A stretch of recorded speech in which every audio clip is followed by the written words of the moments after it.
Əli Mix kontestdən məsələ çoxdur. Hamısına baxmağı planlamamışam. Açığı hansılar həll olunmayıb ya da bir nəfər falan həll edibsə onları daha çox planlamışam. Birdən çoxa olunanlara e, baxmamışam qabaqcadan, amma hansınasa istəsəz onlardan da baxa bilərik. E, Burada bir dənə ilk başda bir dənə həll olunan bu məsələ gəlir. Buna kim baxıb? Həll eləməyib. Baxıb eləməyib. Bu məsələ əvvəl hansısa video izahda falan görməmişsiniz? Video izahda falan olmayıb bu məsələ hardasa. Hüseyin sən nə tər həlləmsən bunu? Böyle Terevez falan var bir de şeklinde.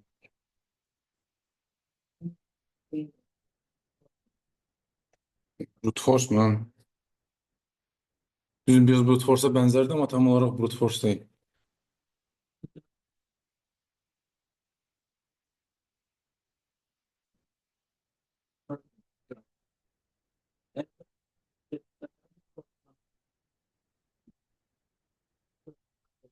Multi-set implementation için lazımdı. Process həll ideyası nədir?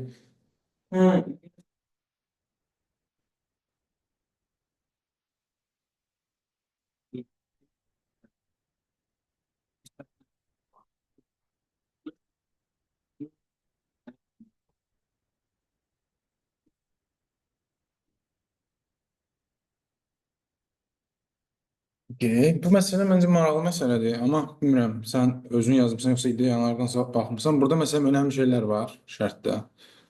O həllin niyə işləməyi falan bu şərtdə verilən ədədlərlə falan bağlıdır, constraintlər.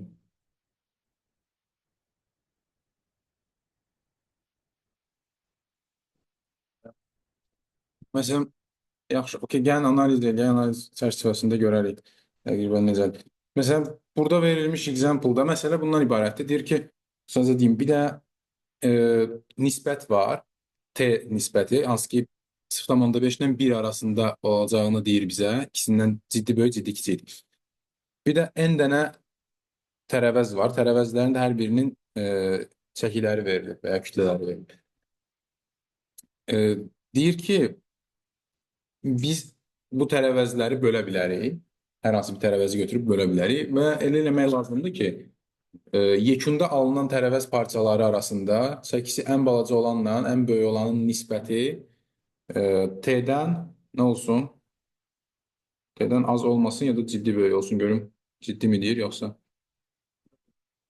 Given a set of determine the minimum number of cuts needed to make the ratio between the smallest and the largest resulting piece go above a given threshold. Okay. Yəni T-dən böyük olsun. Ən balacanın ən böyüyə nisbəti T-dən böyük olsun.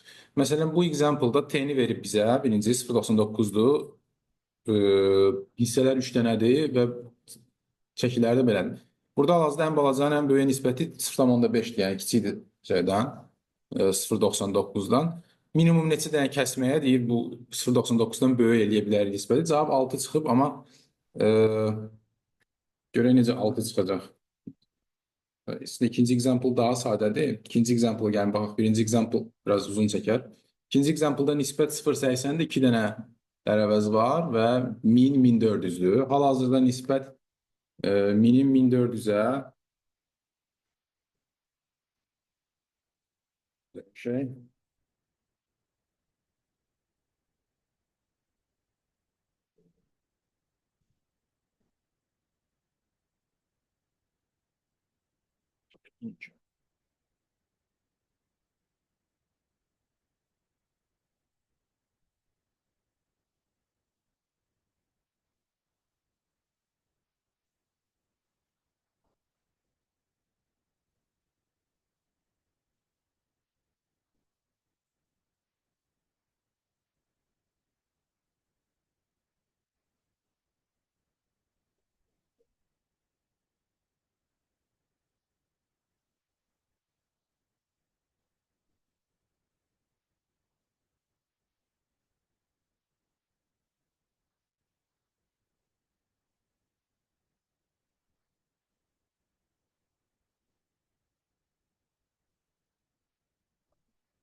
Hal-hazırda 2 dənəsi var. Biri 1000-dir, o burada 1400.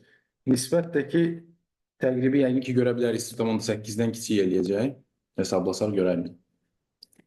Okey, onda məntiqli olan nə ola bilər hal-hazırda? Yəni, bu nisbəti kiçiltmək üçün aydın məsələ ki, ən böyüyü kiçiltmək lazım. Çünki ən böyük kiçiltmədən nisbət kiçilməyəcək. Onda ən böyük kiçiltməyin yaxşı yolu nədir? Ortadan 2 yerə bölmək hələ ki. Yəni, ortadan 2 yerə bölsək nə alasıyıq? 1000, 700, 700.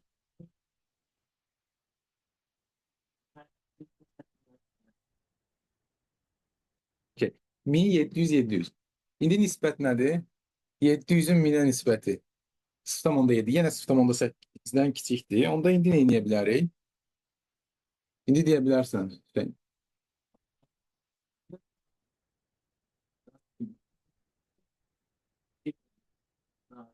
Yaxşı, sən dediyindən gedirik. 1000-i 2 yerə bölək. 500-ün 500-ə.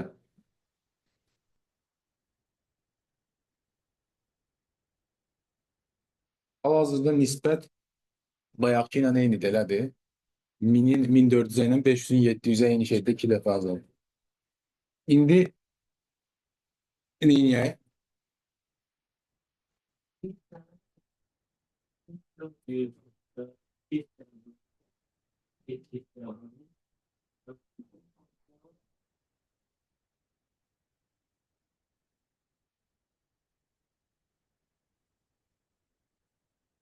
İndi yenə ən böyüyü 2-yə bölər.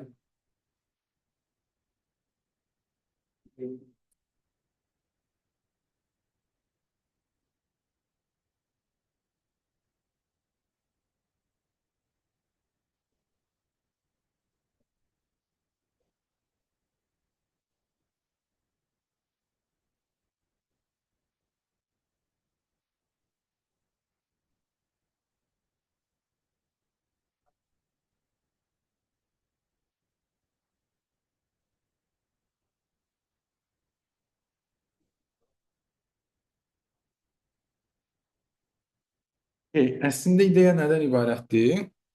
Məsələn, biz ən böyüyü götürüb 2 yerə bölürük. Belə proses eləyirik. Amma ola bilərdi ki, ən böyüyü 2 yerə yox, bəlkə 3 bərabər hissəyə bölmək daha optimal olsun. Biz amma başda 2-yə bölmüşük deyə, daha indi o 3 yerə bölməyi bura tətbiq edən biri də 700-700-dür. Belə olanda əslində əməliyyatı bir dənə geri qaytaracaq, elə ki, revert eləyəcək. Yəni 2 yerə bölməyi geri qaytaracaq və təzədən elə bir birləşdirəsik, bu səfər 3 yerə götürüb böləsik. Yəni optimal həldə hər bir burada verilmiş tərəvəzin neçəsə hissəyə bölünməsi olacaqdır. Elə ola bilməz ki, hansısa optimal həldə hansısa bir tərəvəz, tutaq ki, çəkisi V-i olan bir tərəvəz bir neçə hissəyə bölünsün. Deyək ki, onlara belə hissələr deyim, A1, A2 və s.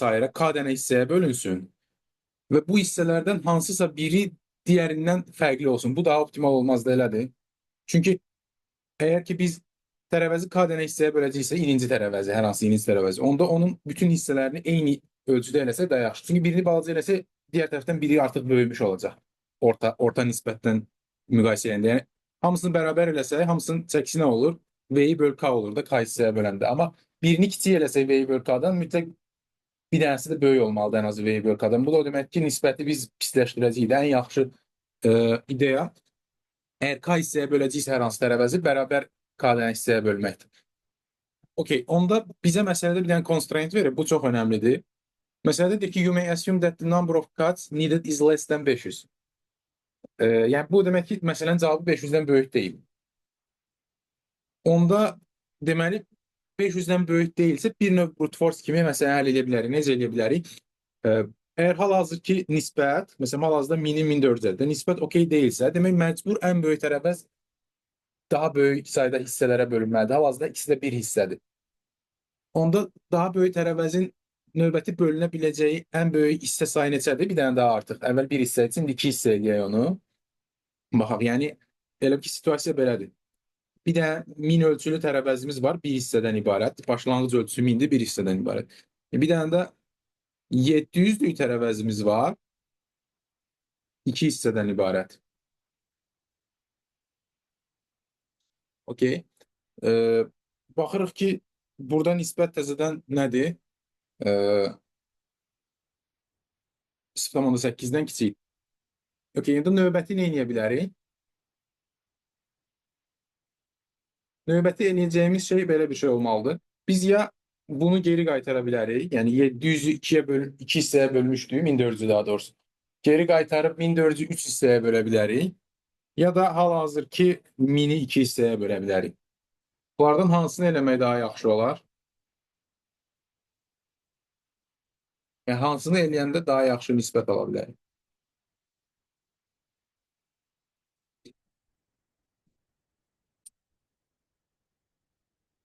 Okey.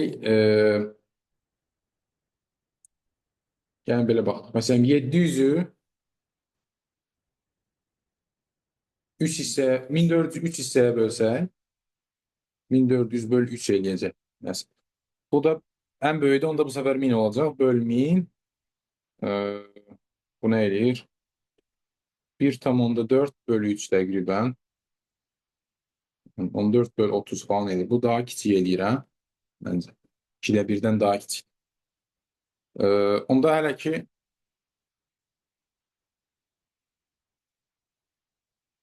bir dəqiqə, sorry. Hə, yox, yox, sorry, bir dənə şey qarşı. Belə deyil. Ee, nisbəti ən kiçik verən, ən böyük verəni yox, belə eləməyə çalışacaq. Ən böyüyü böldü 2 hissəyə, hal-hazırda nisbət okey olmadı, elədir. Deməli, ən böyüyün 2 hissəyə bölünməsi ilə məsələni həll edə bilməmişik.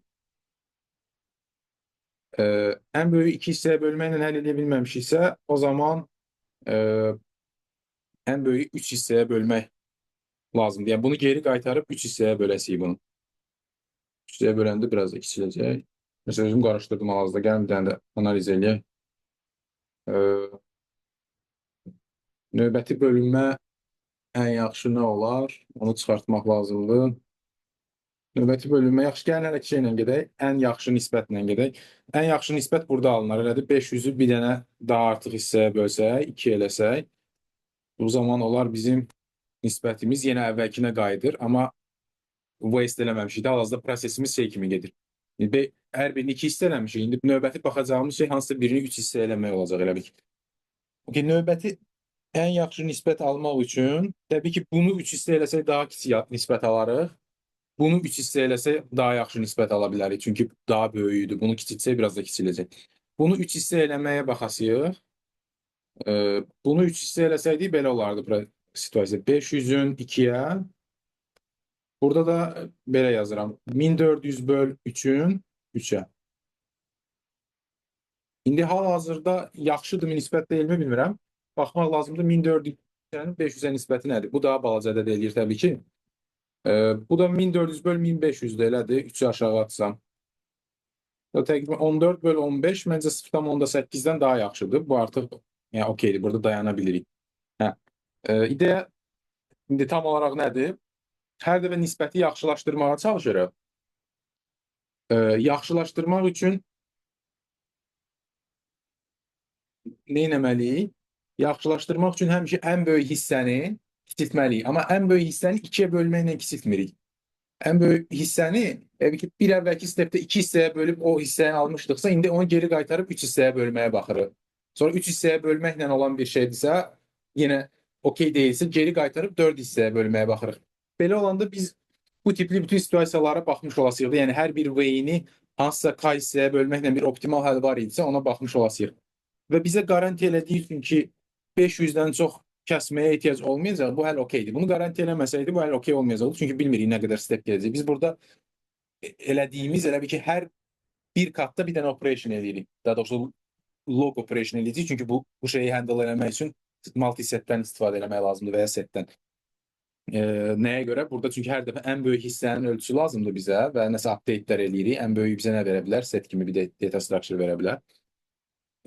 Dolayısıyla 500 şərtini verməsəydi, bu həlli tətbiq eləyə bilməzdik. Çünki bilmirik nə qədər kəsmədən sonra yaxşı olacaq bu nisbət. Amma bu şərti verib deyə bu həlli tətbiq eləyə bilər. Yəni bu demək ki, 500 vur log olacaq.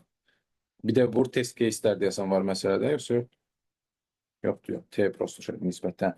500 vur log olacaq həllin kompleksisi. Məsələn, bu ideyaya yuxarıdakında da baxsaq, bir neçə stepinə, necə gedəcəyini görmək üçün. Tabii başda belədir. 2000 ölçülü var bir dənə hissə. 3000 ölçülü var bir dənə hissə. Və 4000 ölçülü var bir dənə hissədən ibarət. Hal-hazırda nisbət 0,5-dir, amma yaxşı deyil. Demək, mütləq ən böyük, ən azı bir dənə daha artıq hissəyə parçalanmalıdır. Yəni bunu eləmədən mümkün deyil. Onda ən böyüyü götürək, bir dənə daha artıq hissəyə parçalayaq. Onda belə olar. 2001 set kimi yazmıram. Yəni order dəstində olsa 3001 axıra düşəcək, amma mən sırasını saxlayaraq yazıram. Bu da olacaq 2002. 2 dənə 2000 ölçülü hissə. E, İndi hal-hazırda nisbət nədir? Ən balaca 2000-dir, ən böyük 3000-dir. Yenə də 3/2 0,99-dan kiçikdir. Ona görə yenə davam eləməliyik. Bu da o demək ki, hal-hazırda demək onda ən böyük hissə ən azı bir dənə daha çox hissəyə parçalanmalıdır. Çünki başqa variant yoxdur. 3000-lik hal-hazırda ən böyükdür. 4000-i məsələn biz kiçiltmişik, amma onu kiçiltməyimiz belə, yəni bir dəfə iki yarıdan bölməyimiz belə bəs eləməyib nisbəti yaxşı eləmək. Demək bu mütləq hansısa hissələrə bölünməlidir. Birdən çox hissəyə bölünməlidir. Onda iki hissəyə böləndə görə nə olur? Belə olanda olur 2001, 1502, bir də 2002. Hal-hazırda nisbət 1500-ün 2000-ədir. 0,75 eləyir. Bu da şeydir, okey deyil. Onda demək davam eləməliyik. Hal-hazırda ən böyük nədir? Ən böyük 2000-dir. 2002 dənə var burada. Fərqi yoxdur. Hər hansı birinə tətbiq eləyə bilərik. Yəni bu 2000-lərdən ikisi də zaten 2000 olaraq qalmamalıdır. Yəni daha kiçik yerə düşməlidir. Çünki 2000 olaraq qalsa həll yoxdur. Yəni hal-hazırda 0,99 ala bilmərik. Fərqi yoxdur. Hansı 2000 istəyirsiniz götürün tətbiq edin. Tutaq ki, bu 2000-i götürüb tətbiq eləsək, zaten növbəti stepdə digər 2000-ə də tətbiq olunacaq bu proses. Çünki bu stepdə hal-hazırda nisbət dəyişməyəcək. Daha da kiçilə bilər hətta.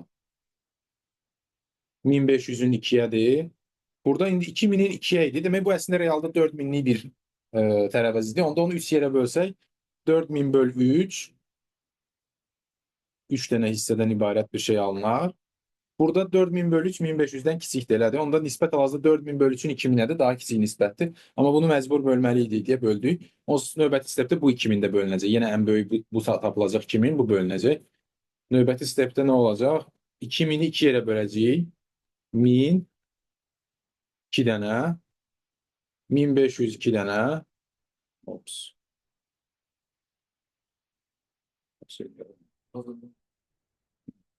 1500 2 dənə və 4000 böl 3 2 dənə. Hal-hazırda ən böyük 1500-dür. Ən kiçik də 1000-dir. 4000 böl 3 dənə. Yenə nisbət okey deyil. Ən böyüyü yenə böləcəyik. Bu səfər ən böyüyü nə edəcəyik? 3 hissəyə böləcəyik. 3 hissəyə böləndə əslində bu başda nə idi? 3000 idi də. 3000-i 3 hissəyə böləndə 3 dənə 1000 alınar. 4000 bölü 3 3 burada isə hamısı 1000 eləmək olur. Yəni növbəti stepdə ora gəlib spasil.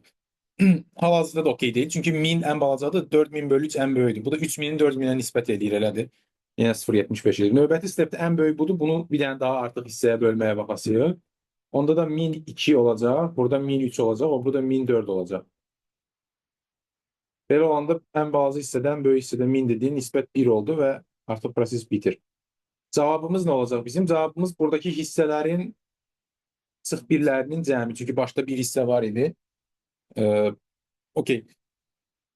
Demək, bu şəkildədir. Implementation detal olaraq siz burada şey saxlaya bilərsiniz. Hər dəfə məsələn bu hissənin ölçüsünü və hissənin sayını saxlamaqdan əlavə bir dənə də tərəvəzin başlanğıc qiymətini də saxlaya bilərsiniz. Nəyə görə? Çünki hər dəfə məsələn 4000-i 3-ə bölüb təzədən 3-ə vurub geri qaytaranda precision xətaları ola bilər. Düzdür, çox böyük problem olmayacaq böyük ehtimal, amma hər dəfə bir dənə ədədə bölünüb təzədən geri qaytaranda orada itkilər olmasın deyə. Burada elə 4000-i bir dəfə başda saxlaya bilərsiniz məsələn. Gələn səfər tutaq ki 4 hissəyə bölmək istəyəndə bu 4000-i götürüb birbaşa bölün. Yəni 4000 bölü 3-ü 3-ə vurub təzədən 4-ə bölməyin yerinə elə burada saxladığınız 4000-i bölə bilərsiniz. Yəni elə bir ki, birinci element olaraq nisbəti saxlayacaqsınız. Çünki ona görə sort eləmək istəyirik. İkinci fərq yoxdur. Say və yaxud başlanğıc kütləsi saxlaya bilərsiniz. Yəni 3 dənə şeydən ibarət şey saxlaya bilərsiniz implementation'da. Elə eləsəz biraz daha implementation daha dəqiq olar, yəni precision xətası az olar. Kim başa düşdü bu həlli? Nəsə sual varmı? Sual yoxdursa Implementation'da sadədir. Adi multi-set istifadə edə bilərsiniz. Hətta priority queue da yəqin ki, istifadə edə bilərsiniz. Çünki bizə yox. Ən balaca da, ən kiçiyi əslində, hə, ən kiçiyi əslində düzməz keep track eləmək olar, amma yenə də multi-set daha rahat. Yəni, çünki hər dəfə ən kiçiyi, ən böyüyü rahat götürmək üçün yaxşı olar ki, multi-set istifadə edəsiniz. Və yaxud multi-set, hə, multi-set ona görə ki, eyni ölçülülərdə ola bilər. Bir dənə obyektdən iki dənə elə bir ki, ola bilər. Ona görə multi-set. Okay, növbəti nəyə baxaq? Növbəti mənim planladığım bu məsələdir. Girişib həll eləməmisiz. Kimlər baxıb bu məsələyə? Bir nəfər, iki nəfər. Okay. Burada üç nəfərin baxdığı görsənir.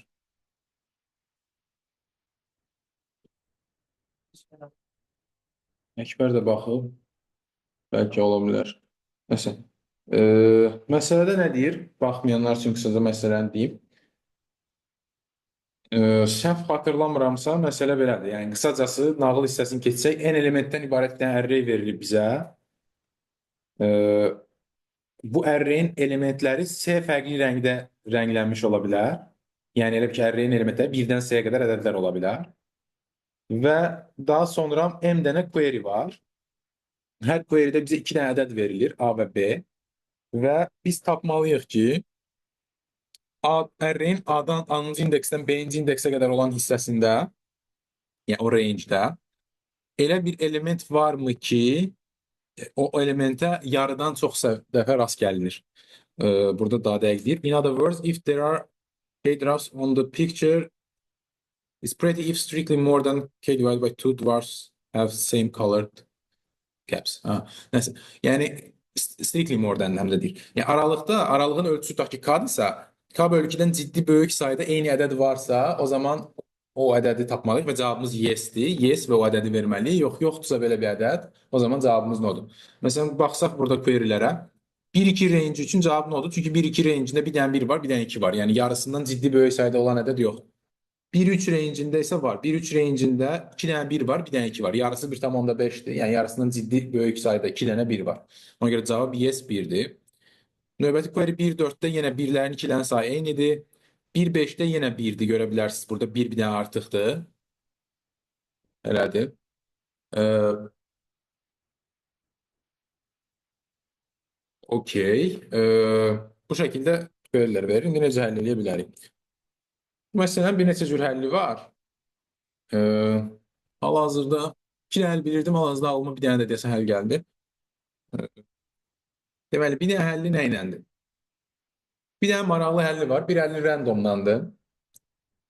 Ee, Əslində məncə buna oxşar bir şey göstərmişəm mən sizə dərsdə.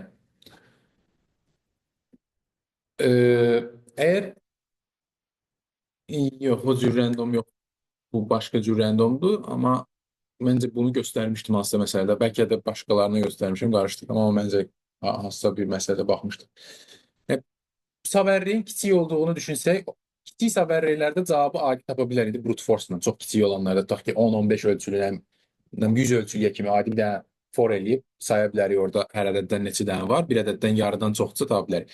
Daha böyük ölçülüdürsə, savərliyin ölçüsü, əgər orada hansısa bir elementə savərliyin ölçüsünün yarısından daha çox sayda rast gəlinirsə, onda biz o aralıqda random bir dənə ədəd seçsək, tutaq ki LR aralığında random bir dənə indeks seçək, I indeksi. Bu indeksdeki elemente baxaq A arrayində, I-yə. Okey. I-yə baxdığımız zaman indi nə lazımdır bizə? LR aralığında neçə dənə I olduğunu saymaq lazımdır. LR aralığında neçə dənə I olduğunu necə saya bilərik?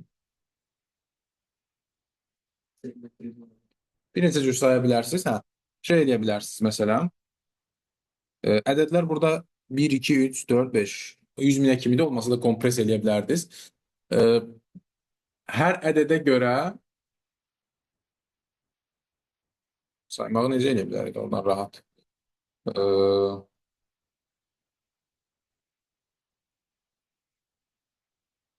Hər ədəddən LR range'ində I-yə bərabər ədəddən neçə dənə olduğunu saymalısınız.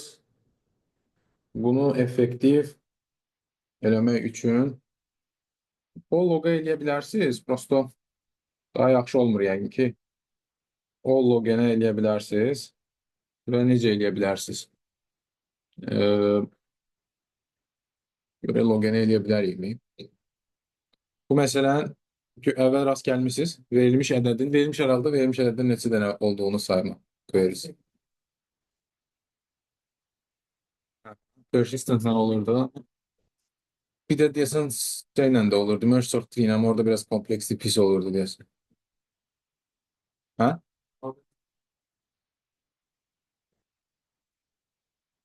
Hə, merge sort tree-də amma merge sort tree-də log kvadrat olacaqdı yəqin ki. Log kvadrat olacaq. Bir də random hissəsində də bir şeylər var. Daha yaxşı bilmirəm. Persistentlə daha yaxşı da bəlkə ola bilər. Mənim kodum var, ona baxarıq.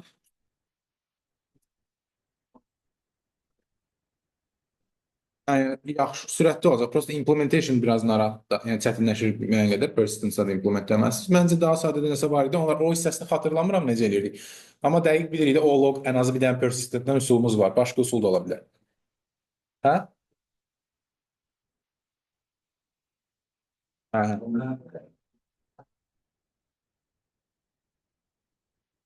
Düzdür, lower bound-la binary search-lə tapmaq olar. Ha. Okay, okay.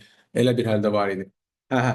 Hər ədədin qruplaşdırsaz, vektorlarını saxlasaz, positionlarını, e, məsələn, birin bir dənə vektor olsun, orada birin rast gəldiyi positionları saxlayın. Daha sonra LR aralığından neçədən birin düşdüyünü binary search-lə tapa bilərsiniz vektorda. Elədir. Daha sadə həll. Səhv eləmirəmsə mən də elə eləmişəm. Yəni adi lower bound və ya upper bound-la ya da ki özünüz binary search implement edib tapa bilərsiniz ki, neçə hansı pozisiondan hansı pozisiona qədər olan hissəsi bu ədədin LR range-inə düşür. Aha, o loqa onu yoxlaya bildik. A-dən neçədən olduğunu. İndi randomu necə istifadə edəcəyik? Random bir ədəd seçək, bunun sayını tapaq. Əgər sayı aralığın ölçüsünün yarısından böyük olsa, okey, tapmışıq cavabı. Olmasa, götürüb bir dənə də random ədəd seçək. İndi belə bir şey var. Əgər doğrudan da hansısa bir ədəd, hansısa bir value burada yarıdan çox sayda rast gəlinirdisə, bizim bu aralıqda seçdiyimiz bir dənə random ədədin o ədədə düşmə ehtimalı 2-də 1-dən böyükdür. Elədir. Çünki yarısından çoxdur deyə o ədəd aralıqda. Biz hər hansı bir ədədi seçəndə hər bir ədədin, ta ki burada k dənə ədəd varsa, k nəyə bərabərdir? R çıxır üstə gəl 1-ə. Onda hər bir ədədin ehtimalı, gəlmə ehtimalı hər bir indeksin 1 bölü k-dır da. Və bizim o yarıdan çox sayda olan ədədin gəlmə ehtimalı, yarıdan çox sayda yerdə o rast gəlinir deyə 1 bölü k-ları toplasaq, yarıdan çox 1 bölü k toplanır. Ona görə bu sürətdə olan şey k bölü 2-dən böyük bir ədəd olacaq da. Bunun da k-ya nisbəti 2-də 1-dən böyük eləyir. Yəni, həmən ədədin gəlmə ehtimalı 2-də 1-dən böyükdür. Və deyək ki, biz bir dəfə yoxlayanda gəlməsə, gəlməmə ehtimalı da 2-də 1-dən kiçikdir. Yəni, 1 çıx 2-də 1.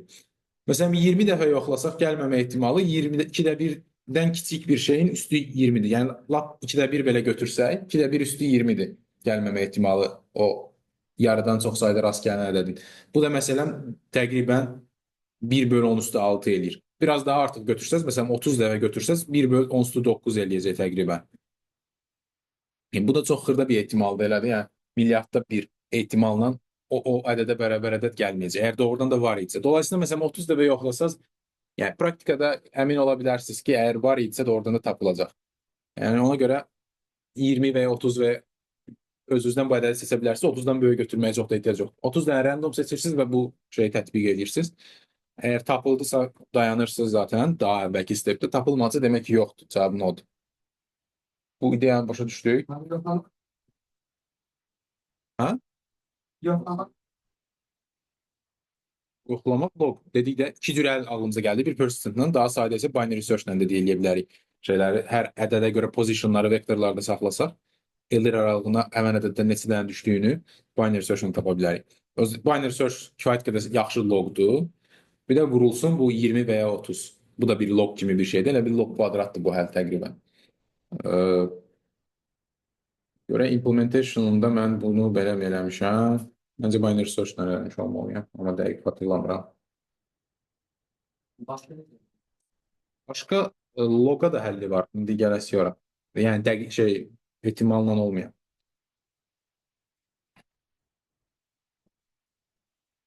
Ha? ICP-yə başa düşdüm. ICP-yə mən hara gələcəm? Universitet tələbələri üçün ICP-si. Bu olmalıdır. Həmən. Okay, binary search nə eləmişəm, amma binary search özüm implementləmişəm deyəsən. Yəni, biraz köhnə kod deyək ki, 2016-da yazıb.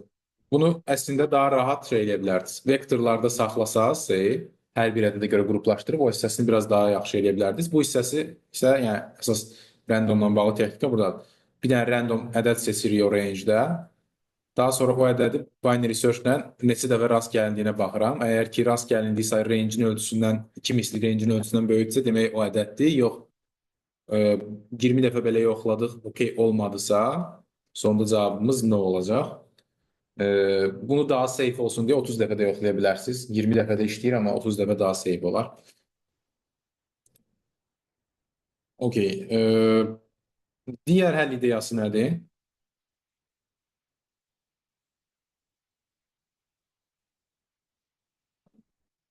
Digər bir həll ideyası şeydir. Segment tree ilə query eləyib range-də ən çox rast gələ biləcək ədədi tapmağa çalışacağıq. Daha sonra təzədən binary search-dən həmən ədədin neçə dəfə rast gəldiyini tapasıyıq. Elə ki, birinci ən çox rast gələ biləcək ədədin nə olduğunu tapasıyıq, log. Sonra həmən ədədin həqiqətən də k-2 dəfədən çox rast gəlib gəlmədiyini çək eləyəsik. Bunlar ayrı-ayrı loglardır, yəni log plus log olur. Bunu necə eləyə bilərsiniz? Tutaq ki, segment 3-də indi biz şey saxlamağa çalışırıq. Majority element, yəni hər hansı bir range-də çox rast gələnən elementi saxlamağa çalışsaq. Deyək ki, əsas məsələ bu tip segment tree-lərdə nədir? 2 nod üçün informasiyanı saxlamışıqsa, buradan birləşdirib parent üçün informasiyanı necə taparıq? Görək nələr saxlamaq lazımdır. Yəni, məsələn,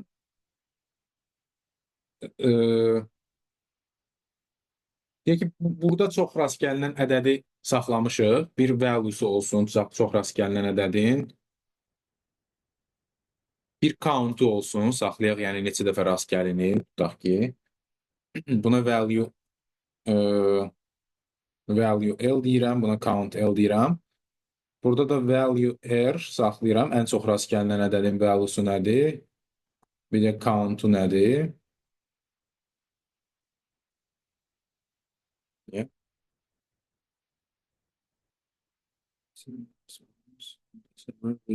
You wait 20 seconds to avoid data loss. Okay, 20 sekund gözləyək.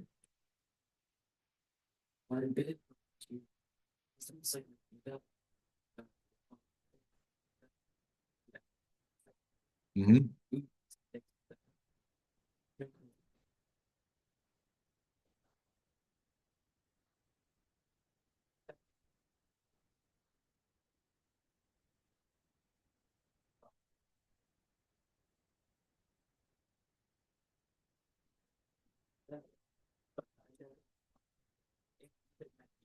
Sınav modundan experience hesabı.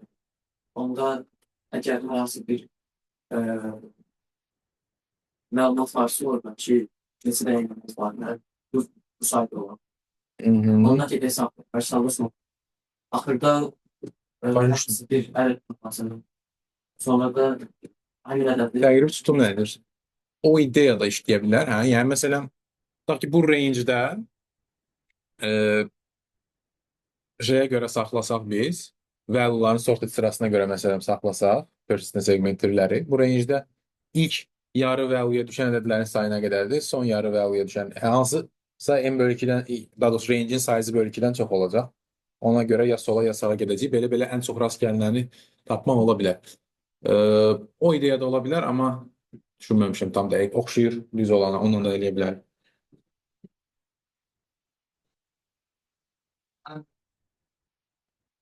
Ən çox rast gəlin. Okay, persistentdən ola bilər. İndi burada deyəcəyim ideya adi segment tree-ləndir. Prosto adi dediyim nodda bir neçə dənə informasiya saxlamaqdır. Görək nələrə ehtiyac var. Bir value L, count L, bir də value count R var burada. Görək ekstra nəyəsə ehtiyac olsa ona parent hesablayanda baxasıq. İndi value L tutaq ki, bizdə L tərəfdə ən çox rast gəlinən ədəddir. Value R də R tərəfdə. E, Məsələn, belə bir situasiya ola bilər. Deyək ki, burada 3 dənə 1-ə rast gəlinir, 2 dənə 2-yə. Burada da 2 dənə 2-yə rast gəlinir, 3 dənə 3-ə. Burada ən çox rast gələn ədəd nədir? Məsələn, 1-dir. 1-dir, count 3 dənədir. Burada 3-dür, count 3 dənədir. Əslində birləşdirəndə ən çox rast gəlinən ədəd 2 olacaq, elədir. Bizim bu segment dilimiz əslində real ən çox rast gəlinən ədədi saxlamayacaq. Prosto əgər ki, hər hansı bir element ərreyin yarısından, həmən range'dəki elementlərin yarısından çox sayda rast gəlinirsə, dəqiq onu saxlayacaq. Yarısından çox sayda rast gəlinmirsə, başqa bir ədəd də saxlamış ola bilər. Amma bizə zaten önəmli olan bu məsələdə odur da, yarısından çox sayda rast gəlinən nəyisə detekt eləmək. İdeyamız nədir? Məsələn, belə bir iki dənə nodu birləşdirəndə nə edəcəyik? Baxasıq, burada value L 1-dir, count-u 3-dür. Burada da value R 3-dür, count-u 3-dür. Hansı daha böyükdürsə onu saxlayasıyıq. Burada ikisi də bərabərsə hər hansı birini saxlaya bilərik burada. Bunun value'sunda 1 tutaq ki, saxladıq, count-unda da 3. Amma əslində realda burada bizdə çox rast gəlinən ədəd nədir?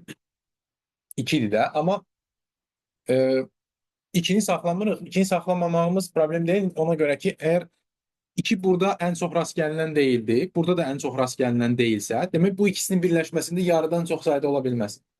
Çünki əgər hər hansı bir element burada ümumi yarıdan çoxdursa, onda sol yarı ilə sağ yarıdan birində də ən azı o yarıdan çox olmalıdır, elədir. Çünki hər iki hissədə yarıdan az olsa, toplananda da burada ümumi cəmdə yarıdan az olacaq da. Və sol və ya sağ yarıdan birində yarıdan çox olsaydı, o zaman oradakı saxlamış olduğumuz ən çox sayda rast gələn ədəd o olmalıydı. Amma o deyil. Bu ideya ilə, yəni roughly bu ideya ilə ekstra nələrsə saxlamaq lazım olduğunu dəqiq bilmirəm. Baxasıq, implementation'a baxasıq.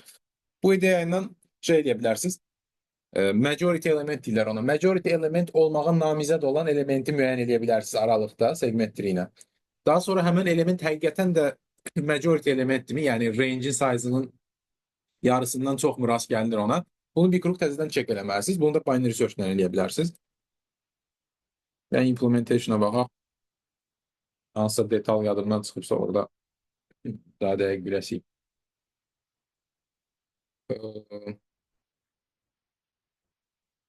Candidate və count var. Candidate dediyim value'dur. Count da onun sayıdır.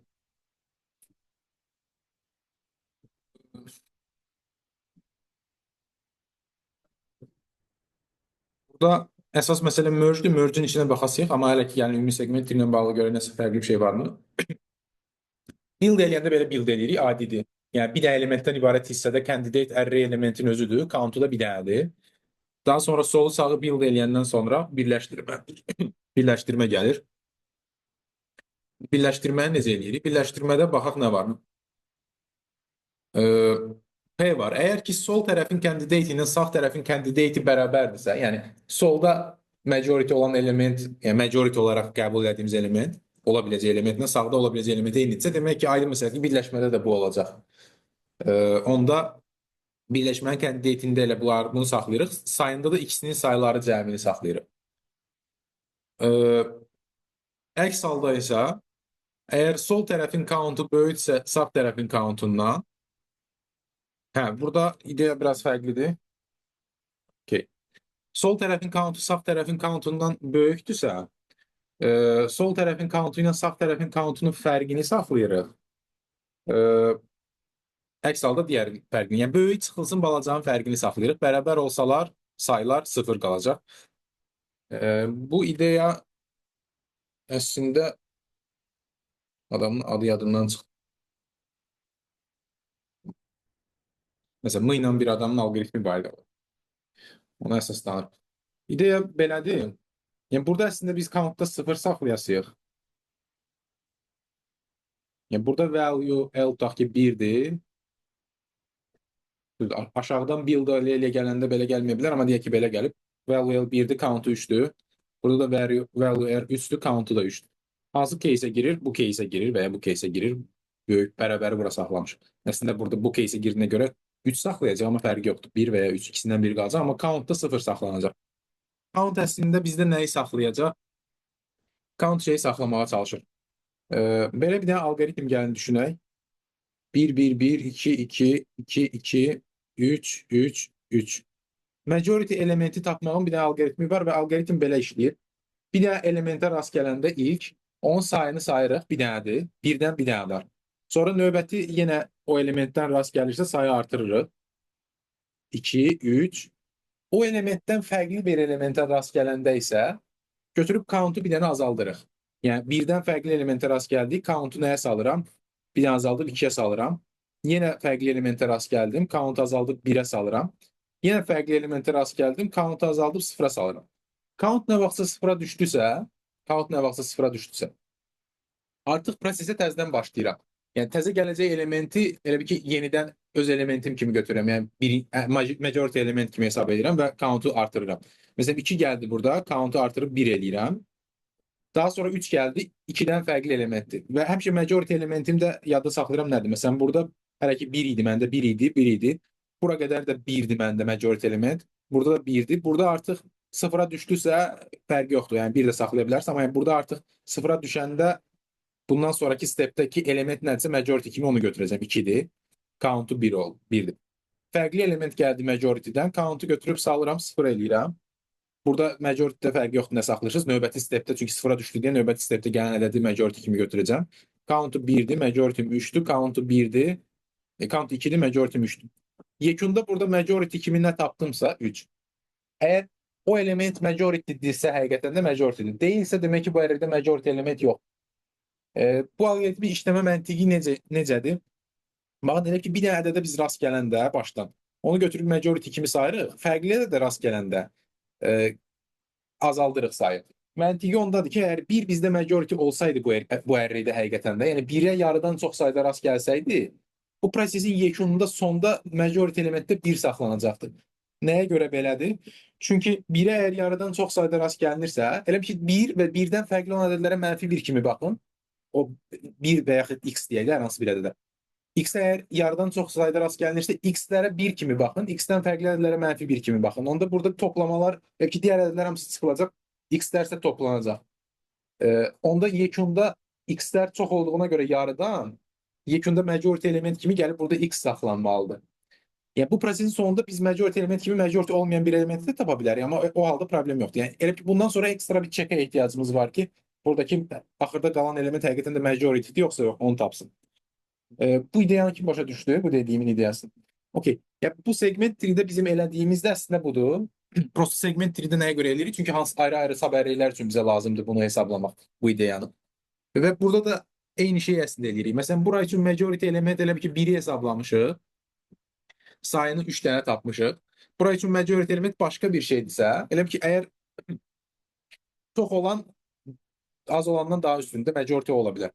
Mən çox olanı saxlayıram və count'da onların fərqini saxlayıram. Yəni ki, çox olana 1 kimi, digərinə -1 kimi baxmaq prinsipini tətbiq edirəm. Dolayısıyla bu ideya ilə elə ki, range-də query elədiyiniz zaman majority olmağa namizəd olacaq element tapırsınız. Əgər həmin range-də hansısa element yarıdan çox sayda rast gəlirdisə, indi burada düzdür, tam detallı girmədik, amma detallı da girib isbatlaya bilərsiniz ki, bir element bir range-də yarıdan çox sayda rast gəlinirsə, bu proseslə, yəni segment 3-də gedən bu proseslə birləşdirə gələndə yekunda mütləq o element burada candidate kimi seçiləcək. Okey. Prinsip budur. Query'də standart query'dir. Prosto 2 dənə data qaydır bizə burada solu sağı query eləyəndə onları merge eləməlisiniz. Kəsişməyən aralıqlar üçünsə şey qaytarmalısınız. Boş data. Candidate və count tutaq ki 0 olan bir data qaytara bilərsiniz ki, təsir eləməsin. Okey, daha sonra eyni binary search ilə check eləyə bilərsiniz. Yəni query eləyirik, bir dənə ədəd tapırıq. Count 0 qalıbsa zaten avtomatik cavab nodur. Çünki count'u 0 qalmamalıdır majority bir element varsa yekunda. Amma bunu check eləməyə də bilərsiniz. Bu önəmsizdir zaten. Çünki onsuz count 0 qalmayan halda bu binary search eləyəcək. Binary search eləyəndən sonra həmən elementin sayı nə qədəri tapasıyıq realda. Əgər o həqiqətən də majority idisə yes veririk, deyilsə no veririk. Bu həll logendir. E, Başqa bir dənə həll Ömər dediyi persistentlə ola bilər. O həllin ideyası təqribən deyim, çox detalına girməyəcəm, belə ola bilər. Siz elə bil ki, birinci birlərdən ibarət, tutaq ki, burada ədədlər birdən C-yə qədər ola bilər də, birdən C-yə qədər rənglər var. Birlərdən ibarət bir dənə segment tree quracaqsınız. Daha sonraki versiyada ikiləri əlavə eləyəndə, yəni 1 və 2-lər bir yerdə olan segment tree quracaqsınız. Daha sonra görün belədirmi? Hə, məncə belə olmalı. Yəni 3-ləri əlavə eləyəndə 1, 2, 3-lərdən ibarət segment tree quracaqsınız. Daha sonra şey eləyə bilərsiniz. Segment tree bizdə prosto şey göstərir. Hal-hazırki aralıqda neçə dənə ədədə rast gəlinir. Məsələn, 1, 2, 3-lərdən ibarət segment tree-də o aralıqda neçə dənə 1, 2, 3-ə rast gəlinir onu göstərir. Adi sum segment tree-dir. Yəni birlərdən ibarət quranda sadəcə birlərin olduğu pozisionlara bir update eləyəcəyik. Ekstra 2-lərdən ibarət segment tree-ni quranda bu segment tree-nin ardında 2-lərin olduğu pozisionlara bir ədə eləyəcəyik və bu şəkildə sum segment tree qurasıyıq. İndi bunun üzərində belə bir ideya tətbiq eləmək olar. Lakin hansı LR aralığında majority element tapmaq istəyiriksə, biz bu birinci tapmağa çalışacağıq ki, bu majority element S bölü 2-dən kiçik bərabərdir, yoxsa böyükdür. Yəni, S dənə fərqli ədədimiz var da bizim. Bu aralığa düşəcək olan majority element S bölü 2-dən kiçikdir, yoxsa böyükdür. Bunu tapmağa çalışacağıq. Bunu da tapmaq üçün biz segment tree-də S bölü 2-ci persistent segment tree-də, yəni S bölü 2-ci versiyasında segment tree-ni yoxlamalıyıq ki, LR aralığının samı nədir? Elədir. LR aralığının samı əgər S bölü 2 aralığında aralığın ölçüsünə K desəm, K-dan K bölü 2-dən böyükdürsə, demək ki, yarıdan çox elementlər S bölü 2-dən kiçik bərabərdir. Majority element olsa S bölü 2-dən kiçik bərabər yerdə ola bilər. Yox, əks halda S bölü 2-dən böyük yerdədir. Yəni ki, yenə binary search ideyasıdır. Bunu ayrıca binary search kimi, Q-square kimi tətbiq eləsəz log kvadratı olacaq həll. Amma binary search-ü paralel də apara bilərsiniz. Amma biraz paralel bəlkə narahat ola bilər aparmaq. Çünki adətən Hər query üçün binary search. Hə? Hər query üçün. Yəni hər query üçün paralel binary search. Yəni querylər bir-birini asılı eləmir. Queryləri ayrıca independent həll edirik. Prosta hər query üçün biz məsələn versiyalar arasında bu cür eləyəndə olmur deyəsən, amma deyən görüm. Versiyalar arasında S bölü 2-ni çek eləməliyik. S bölü 2-ni çek eləyərkən S bölü 2-də böyük çıxdısa daha aşağı getməliyik. Bu ideyada bilmirəm, eləmək olarmı log yoxsa yox. Log kvadratı yəni ki, rahat görə bilirik. Adi query eləyib binary search eləmək. Sən dediyin belə idi, yoxsa biraz fərqli idi? Sən positionlara görə persistent qururdun. Hə, o da bəlkə ola bilər. Positionlara görə olanda. Biz hal-hazırda burada bu ideyada persistent segment tree-nin versiyasının üzərində binary search edirik. Positionlara görə olsa, bəlkə paralel binary search daha rahat ola bilər. Nəsə, ora çox girmək istəmirəm, çünki analiz eləsək vaxtımız gedər. Elə də ola bilər, amma ona da baxarıq. Baxarsınız. Bir dənə də ideya ağlımda var, onu da deyim. Mo algoritmi bilən var. Çünki məsələlərdən birini Mo ilə yazan görmüşdüm.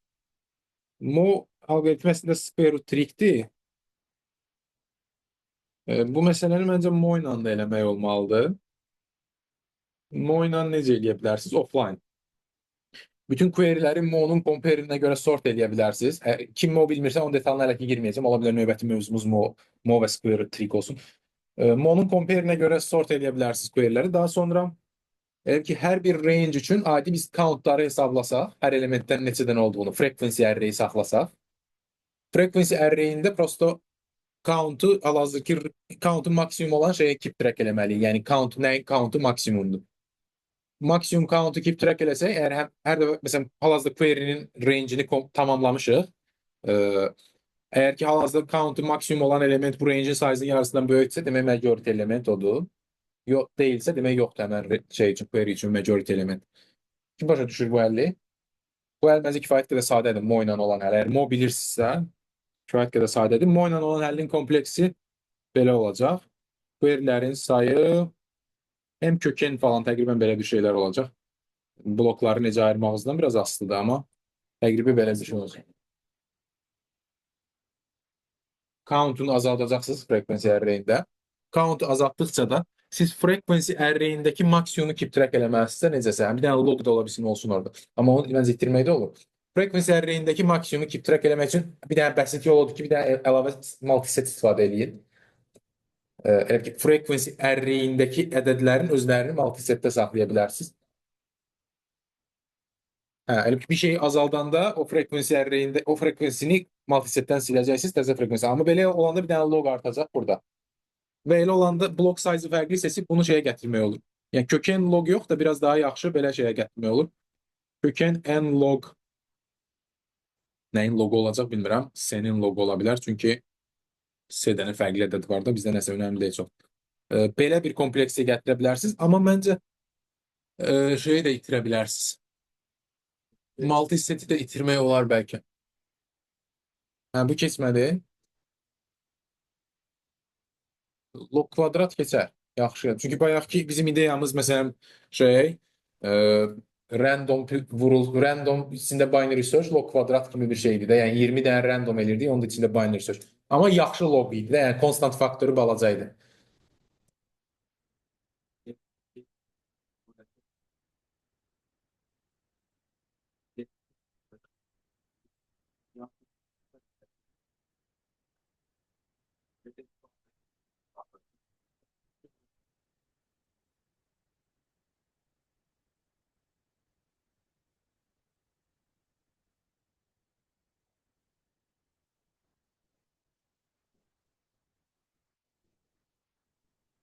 Hə. Ola bilər o time limit verib. Yəni log kvadrat ola bilər hər ancaq yaxşı log kvadrat, yəni constant faktor balacadırsa keçsin. 1 saniyədə time limit ha. Bu da 300 min, 100 min, bu da 100 min. Log kvadrat yaxşı log kvadratlar keçəcək. Biraz constant faktor olsa segment Tridanski var, keçməyə bilər. Yəni məsələn bayaq dediyimiz binary search plus persistent keçərmi, keçməzmi bilmirəm dəqiq. Ee, okey, bu əldən log C-ni itirmək olurmu görə? İtirsə əslində keçər. İtirmək üçün belə bir ideya məncə olmalıdır. Elə ki, frekvensilər saxlamışıq. Frekvensi x ədədinin hal-hazırda neçə rast gəldiyini göstərir bizə. Bir də bizə lazımdır frekvensilərin arasındakı maksimumu keep track eləmək. Bunu multisetsiz necə eləyə bilərik? Bir də frekvensilərin frekvensisini saxlasaq görüm olarmı? Biraz. Məncə olmalıdır bu. Olmalıdır. Niyə? Belə bir trikdən əslində istifadə eləsəz olmalıdır. Tutaq ki, hal-hazırda max frequency, bizdə bir dənə max frequency saxlamışıq da deyək. Max frek.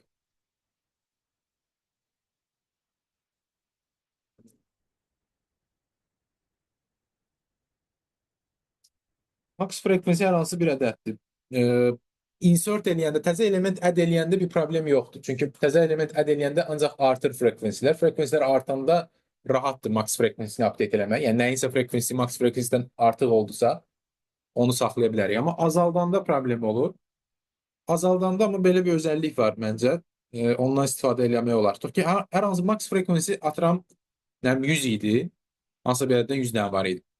İndi ədədin də qiymətini saxlamışıq. Max frekvensi olan 100 dənə olan ədəd tutaq ki, 7 idi. İndi 7-nin countunu bir dənə azaltsaq, 7-nin countu düşdü tutaq ki 99-a. Bu zaman max frequency ya 99 ola bilər ya da yenə 100 ola bilər. Çünki ən azı 99'umuz var. Ya da başqa frequency 100 olan bir ədəd var idisə, onda o ədəd max frequency'si o ədədə keçəcək. Buradakı 7-də o ədədə keçəcək yəni. Bunu necəsə tapmaq lazımdır. Bunu necə tapa bilərik? Frequency 100 olan ədəd. Frequency 100 olan ədəd.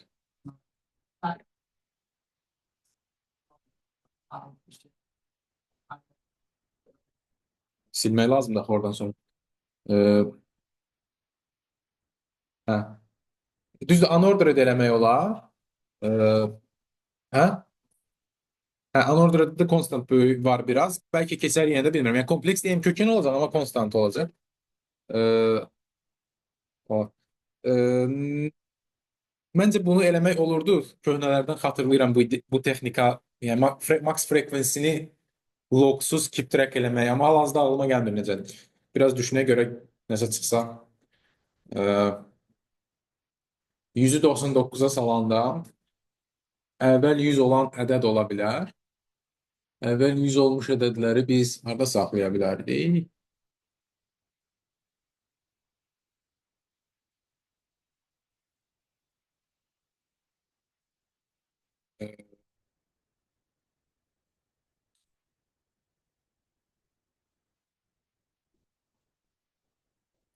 Dəqiqə.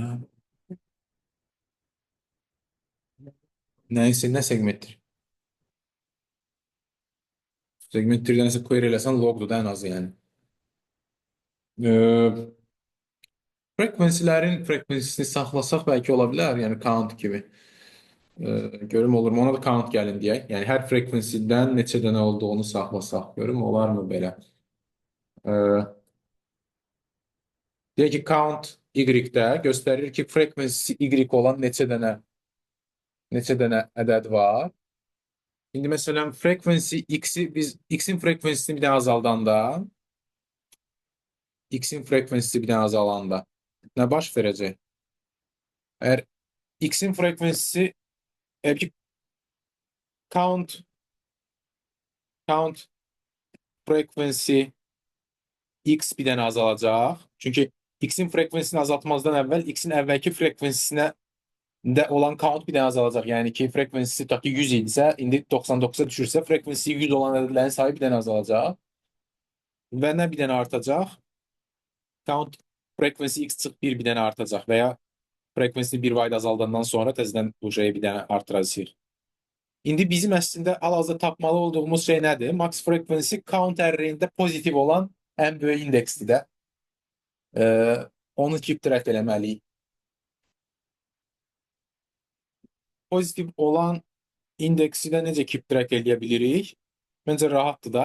Məsələn, maksimum frekvensi 100 idisə bizdə, indi delete baş verirsə, hansı elementi delete eləyəndə, elə ki biz count 100-ü bir dənə azaldırıq.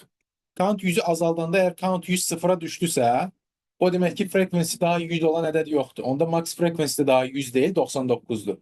Yox, əgər ki count 100 hələ də sıfırdan böyük qalıbsa, onda demək əslində başqa bir ədəd də var imiş frekvensi 100 olan. Onda max frekvensi yenə də 100-dür. Prosto ədədin nə olduğunu tapa bilməyə bilərik. Ədədin nə olduğunu tapmaq vacibdir görüm. Hə, çünki ədədin nə olduğunu verməliyik. Yes, no-nu tapırıq, amma yəni frekvensini tapırıq, ədədin nə olduğunu tapmaq istəsək, ə,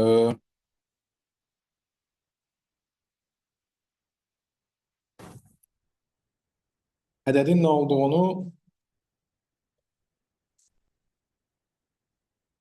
O süreçte sahneleri bana geçtiğine bakın ve kendisine kalsınızda 100 olana kadar bakın 10 yıldan size ya çok böyle zaman gelmedi için. Yani yəni, çok büyük bir beklenti. ə, ya max frekvensini başa düşdünüz necə saxlaya bilərik əslində? Kim başa düşdü bu dediyimi?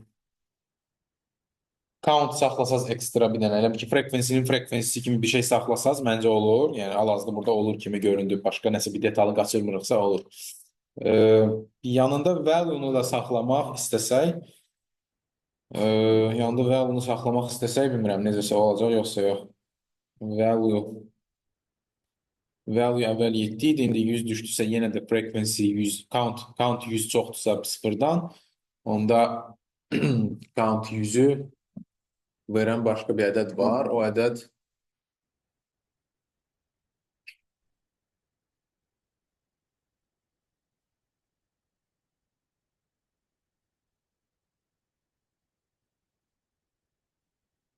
nədir?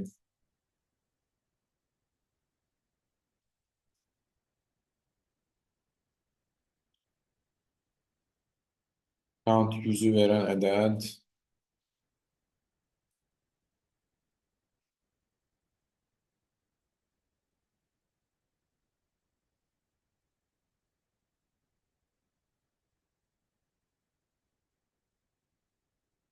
Value'sunu tapmaq biraz çətindir. Value. Okay, value.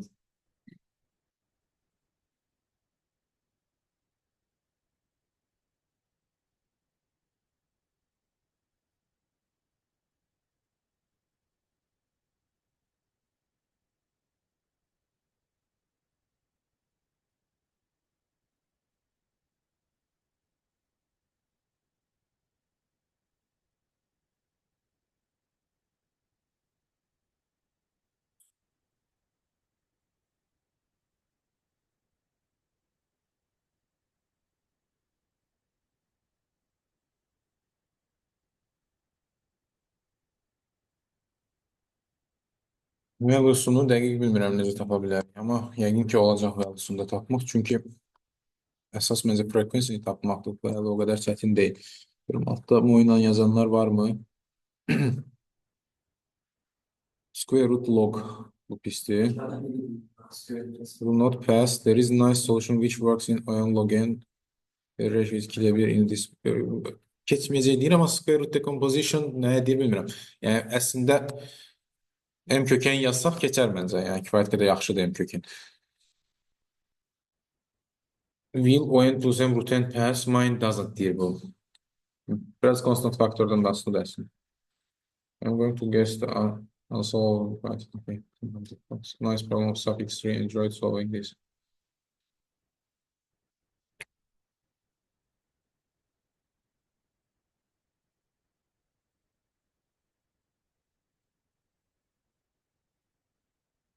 Yəni bu max frekuensini tapandan sonra və onu daha sonra başqa texnikalarla da check eləyə bilərik. Orası asandır. Yəni adi binary yəni tapdınız.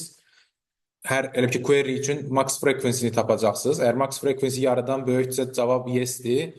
Nə olduğunu bilmirik. Yox, əks halda no-dur. Cavab yes olan halda cavabın nə olduğunu binary search tapa bilirikmi? Binary search tapa bilmirik, amma cavabın nə olduğunu şeylə tapa bilərik. Təzən segment creators var, amma o halda da log plus log olur da, vur log olmur, amma o halda da elə başdan digər həlli tətbiq eləməyə də əlverişlidir də, boş yerə mo'ya girməzdik. Bilmirəm, amma məncə olmalıdır. Mo'nun sırf öz içində bu ideyalarından şeydə tapmaq hal-hazırda ağlıma gəlmir. Bəlkə nəsə ümumi bir Q saxlamaqla falan ola bilər. Ümumi bir Q'da frekuensi böyük olan ədədləri necə saxlayıb, bir ədədin frekuensi düşəndə, məsələn 7-nin frekuensi 100-dən düşdü 99-a, amma yenə də frekuensi 100 olan bir ədəd varsa, onu Q-dan tez çıxartmaq bəlkə olar, Q-dan tapmaq. Belə bir texnika ola bilər ki, hansı ki amortayz yaxşı işləsin, amma dəqiq bilmirəm. Nəsə, keçək bu məsələni. Bu arada gələn dərs üçün böyük ehtimal square root trig və mo kimi məsələlər qoyacağım. Və gələn dərs biraz daha detallı square root trikə baxasıq. Burada sadəcə mo'ya aid məsələlər var bu kontekstdə bir neçədə. Amma square root trik mo'dan əlavə də tətbiq oluna bilir. O tətbiqlərinə də gələn dərs baxarıq. Okay, başqa nə məsələmiz var? Coloring trees. Bu məsələyə kimsə baxıb? Bir nəfər baxıb. Bu məsələ əslində sadə DP-dir, amma bilmirəm niyə eləməmisiz. Baxmaq istəyirsən bu məsələyə? Hə? Fərqi yoxsa istəmirsən demək. Okay. Guess the sum-a kim baxıb? O da bir nəfər baxıb. Baxmaq istəyirsən bu məsələyə? Fərqi yoxsa demək. Okay, onda daha çox istənilən məsələlərə baxaq, vaxt qalsa baxarıq. Connected components-ə kim baxıb? Buna biraz çox baxmışsın. Okay, gəlin buna baxaq birinci. Bu məsələdə nə deyir? Deyir ki, bizə bir dənə qraf verilib, amma qrafı necə verir? N dənə nodu var qrafın. Bir də bu qrafda olmayan edge'ləri verir bizə. N dənə edge deyir yoxdur. Əslində qrafda normalda undirected qrafdır. Full qrafda n vur n çıx 1 bölü 2 dənə nod olur, edge olur. Onlardan m dənəsi yoxdur. Yəni bu qədəri var, m dənəsi yoxdur. Olmayan edge'ləri verir bizə və deyir ki, bu qrafda neçə connected komponent var və hər bir connected komponentin ölçüsü nədir, onu tapın. Constraintlər nədir? N 200.000 ola bilər, m də ən çox 200.000 ola bilər və yaxud n vur n minus 1 bölü 2 ola bilər. Yəni edge'lərin sayından çox ola bilməz. Ən az da 0 ola bilər. Okay, bu məsələdə indi görək nə edə bilərik? Məsələn, 5 verib bizə normalda neçə dənə edge ola bilər. 5 vur 4 böl 2 10 dənə. 5 dənəsini verib, yəni bunlar yoxdur, digər edgelər var. Gəlin biz belə olmayan edgeləri qırmızı ilə çəkək. 1, 2, 3, 4, 5. Olmayan edgelər deyir ki, bunlardır. 1, 2'dir. 3, 4, 3, 2, 4, 2, bir de 2, 5. Bunlar olmayan edgelər. Yəni, qalan edgelərdə var belə çıxır. İndi yəni, bu qrafın tamamlayıcısını çəksək, komplement qrafı. Onda o qraf necə olar? 1, 2, 3, 4, 5. Burada 1'dən 2'ye var idi. Qalan heç nə yox idi. Demək, qalan hər şey var. 1'dən 3'e, 1'dən 4'e, 1'dən 5'e. 2'dən hər şey var idi. 1'e, 3'e, yox. 2'dən 4'e, 5'e, onda heç nə yoxdur. 3'dən 5'e yox idi. 3'dən 5'e var. 4'ten 5'e yoxdur, 4'ten 5'e var. 5'ten necə olduğunu 1, 2, 3, 4, 5'e. Budur. Bu da tamamlayıcı qrafdır. Yəni, olmayan necələr bunlardır. Görə bilərik ki, bu qrafda 2 dənə komponent var. Birinin ölçüsü 1'dir, diğerinin ölçüsü 4'dür. Cavab da ona görə 2, 1, 4. Okey, indi bu qrafı təbii ki, qura bilmərik hər dəfə. Niyə? Çünki nodların sayı böyük olanda bu qrafdakı edgelərin sayı çox olacaq. Olmayan edgelər daha az olacaq. Olan edgelərsə daha çox olacaq. Okey, onda nə edə bilərik? Belə bir ideya tətbiq edə bilərik. Bu qrafda hansında ki olmayan edgeləri verib, diqrisi ən balaca olan bir dənə nod tapaq. Diqrisi ən balaca. Yəni, burada məsələn 2 dənə elə nod var, hər hansı birini götürə bilərik. 1'in diqrisi balacadır, bir dənə edge çıxır oradan, bir də 5'dən, qalanlar daha böyükdür. Məsələn, 1'i deyək ki, götürdük. Bu nə deməkdir? Bu deməkdir ki, 1'dən əslində real qrafda ən çox sayda edge var. Çünki bu olmayan edgelərdir. Olmayan edgelər ən az saydadırsa, olan edgelər ən çox saydadır. Belə bir nod tapsaq, belə bir nod tapsaq. Əgər qrafdakı nodların sayı kifayət qədər böyükdürsə, n kifayət qədər böyükdürsə, onda bu nodun hal-hazırki, yəni qırmızı edgelərdən ibarət qrafda diqrisi kifayət qədər kiçik olacaq. Nəyə görə? Çünki məsələn düşünün, n böyük bərabərdir 2m. Belə bir case düşünün. Məsələn, deyək ki, nodların sayı yox, sorry. Elə yox. M böyükdür, bərabərdir 2n. Edgelərin sayı ya da belə. N böyükdür, bərabərdir n bölü 2. Nodların sayı edgelərin sayının yarısından böyük bərabərdir. Yəni, bu necə bir qraf olur? Sparse qrafdır da, yəni, tutaq ki, belə düşünə bilərik. 100.000 dənə nod var. Ən çox da bu deməkdir ki, nə qədər edge ola bilər? 200.000 dənə. Məsələn, belə bir qraf düşünsək. Sparse qrafdır. Yəni, təqribən bir noda 2 dənə edge düşür. Onda belə bir qrafda olmayan edgelərdən söhbət gedir. Belə bir qrafda diqrisi ən az olanın diqrisi sizdə neçə olmalıdır? Yəni, ən çox neçə ola bilər?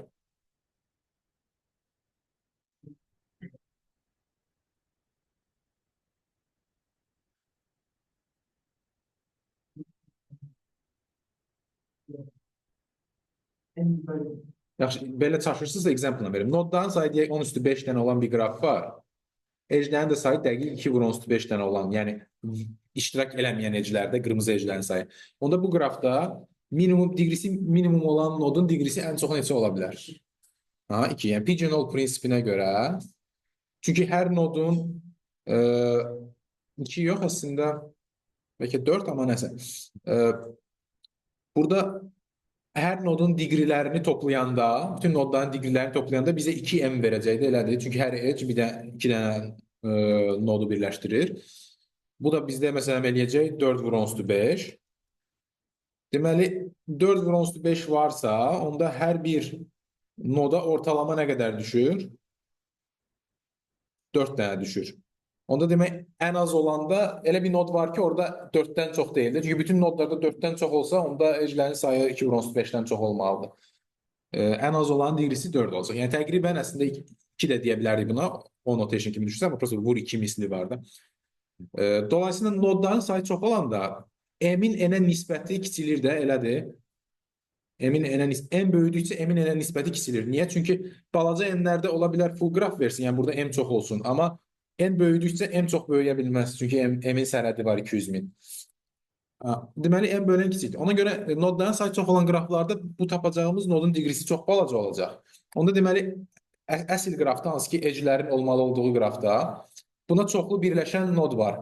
Elədir? Çünki burada diqrisi azdırsa, burada da diqrisi çox böyükdür.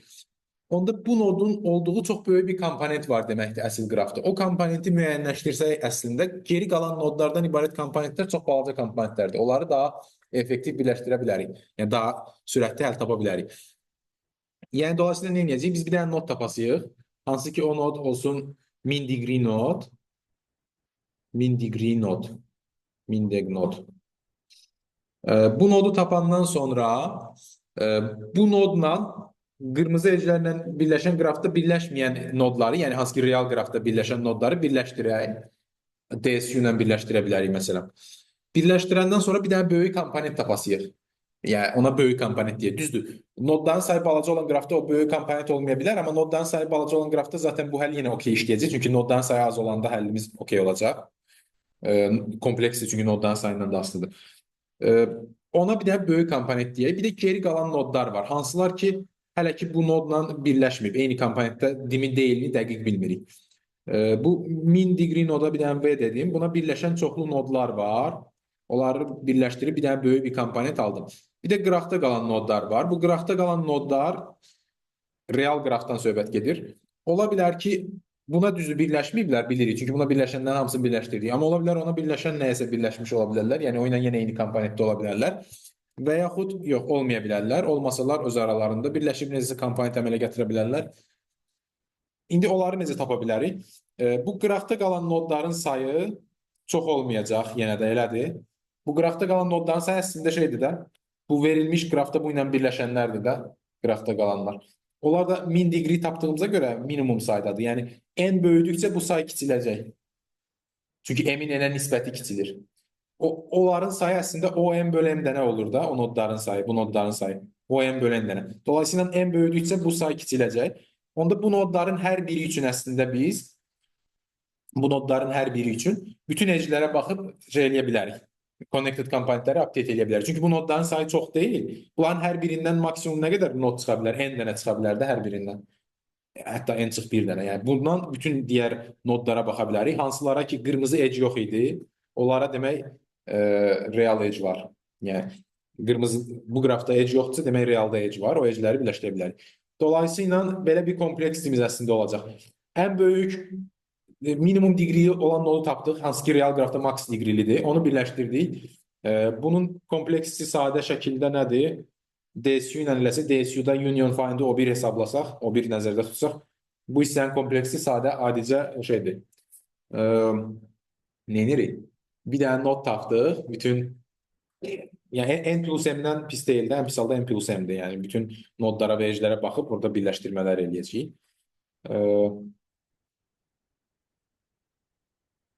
Ən çox n dənə şey birləşə bilər bunu. Okay, sonraki hissənin kompleksi isə geri qalan nodların sayı dedik ki, bu qədərdir. N bölü n dənə, o n bölü n dənədir. O nodların da hamısı üçün biz nəyə baxmalıyıq? O nodların hər birindən digər istənilən bir noda olan edge varmı, yoxmu? Varsa birləşdirəsiyik. Yəni, buna da baxasıyıq, buna baxmaq mənasında amma nəsə. Buna da baxasıyıq, buna da varsa birləşdirəsiyik. O nodlardan da hər birindən n dənə şeyə baxasıyıq. Əslində, bu hissə də OM eləyir hesablayanda. Yəni, əslində, məsələnin ümumi kompleksi n plus m olur. Kim başa düşdü bu məsələnin həllini? Okey. Bu məsələnin kompleksi sizə nə vaxt n kvadrat ola bilər? Yəni, əslində n kvadrat ola bilər də bu məsələnin kompleksisi. En kiçik olur, en çox böyük olur. Aha.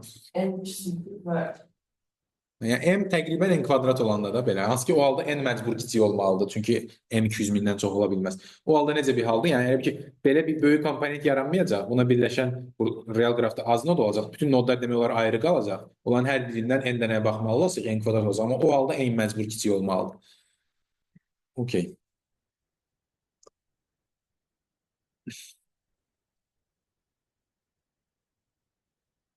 Aha, buyur. Ben int versiyasından int versiyasından bu e, zaman farkı var yoksa Ne var? zaman farkı. Aynı farkı. Başa düşmədim bu sualımı. Yani ben sonra int bölümde sonra bu bölümde zamanı çok soruyor yoksa eğlenme Pair'dən bula map eləməklə pair'dən intə map eləməyi müqayisə eləmək istəyirsən? Ciddi bir fərq olmaz, amma biraz fərq olacaq təbii ki. Yəni bir var ki yerində mapdə int saxlayırsan, int. Ki yerində int saxlayırsan, bir də var pair int saxlayırsan, iki dənə int saxlayırsan. Yəni iki dəfə pisləşə bilər təqribən. Amma bu tərəfində boolean saxlayırsan, biraz müqayisə eləmək çətindir. Yəni burası int, burası bool. Biraz fərq ola bilər, biraz yavaşaya bilər. Ha bu arada bu məsələdə map'ə ehtiyacımız ola bilər. Implementation. Ona görə əslində bir dənə log faktor gələ bilər. Düzdür, unordered map istifadə etsəz log olmayacaq. Map'ə nəyə görə ehtiyacımız ola bilər? Çünki bir noddan hansı noda edge var, hansına yoxdur, check eləmək lazımdır. Və məsələn bu qırmızıları saxlaya bilərik hansılara ki edge var. O var olduğunu pairlər kimi maplərdə saxlaya bilərsiniz. Yəni 1-2 arasında məsələn edge var. Daha sonra hər hansı iki şey arasında real qrafda edge olub olmadığını nə ilə check eləyə bilərsiniz? Bu qrafda edge varsa, real qrafda edge yoxdur. Bu qrafda edge yoxdursa, real qrafda edge var. Yəni mapə baxmaqla check eləyə bilərsiniz. Ona görə bir dənə vur log ola bilər kompleksdə əgər adi map istifadə eləsəz. Okey. Növbəti nəyə baxaq? Add and numbering var. Bu suala kim baxıb? Add and numbering'ə. Bir nəfər baxıb, iki nəfər baxıb. Bu sual əslində şeyləndir. Həlli. Mo ilə həll edə bilirsiniz bu sualı, amma biraz çətin mod. Yəni çox çətin mod deyil, amma yəni çox straightforward mod deyil də. Yəni onu bilən kimi sadə tətbiq eləmək eləyəcək məsələ deyil. Məsələn, ona uyğun bir dənə məsələ burada powerful array deyəsən. Bu standart modu. Buna kim yazıb mod? Yəni, bu çox sadə modu. Adi frequency'lərini saxlayırsınız hər array'in və frequency'ləri yeniləndiksə bu dusturu tətbiq edib cavab hər dəfə hesablayırsınız moda. Pure kökən olur da, elə ki komplekslər, əlavə log falan yoxdur. Bu məsələdə də eyni pure kökən eləmək olur, amma o eləmək üçün biraz daha ağıllı mo eləmək lazımdır. Bunu gələn dərs üçün təzədən task kimi saxlayacağım, orada baxarıq, eləyə bilməsəz.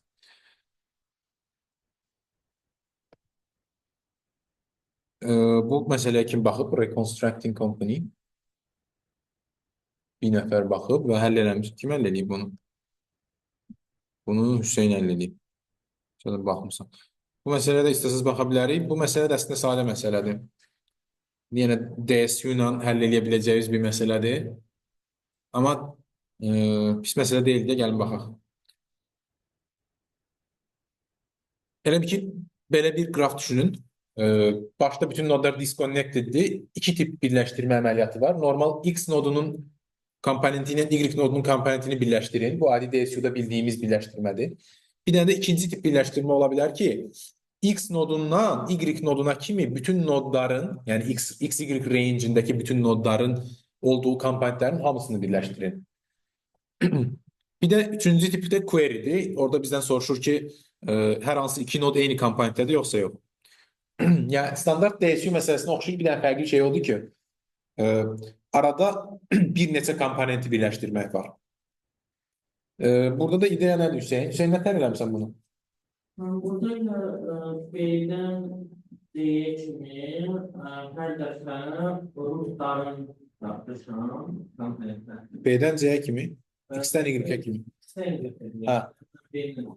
Tamam. Hər dəfə rootlarla gəlmişəm və onları əvvəlki ilə X plus 1-dən başlayıb əvvəlki ilə özün bir nömrədə. Çünkü fərqli komponentlərdə olmuş olur artıq. Başım X-dən Y-ə kimi normal forla iterasiya edirsən yoxsa necə? Məsələsiz məsələn. Forla iterasiya eləsən biraz problem ola bilər, time limit verə bilər. Bilmirəm, bir dəqiq necə eləmişsin?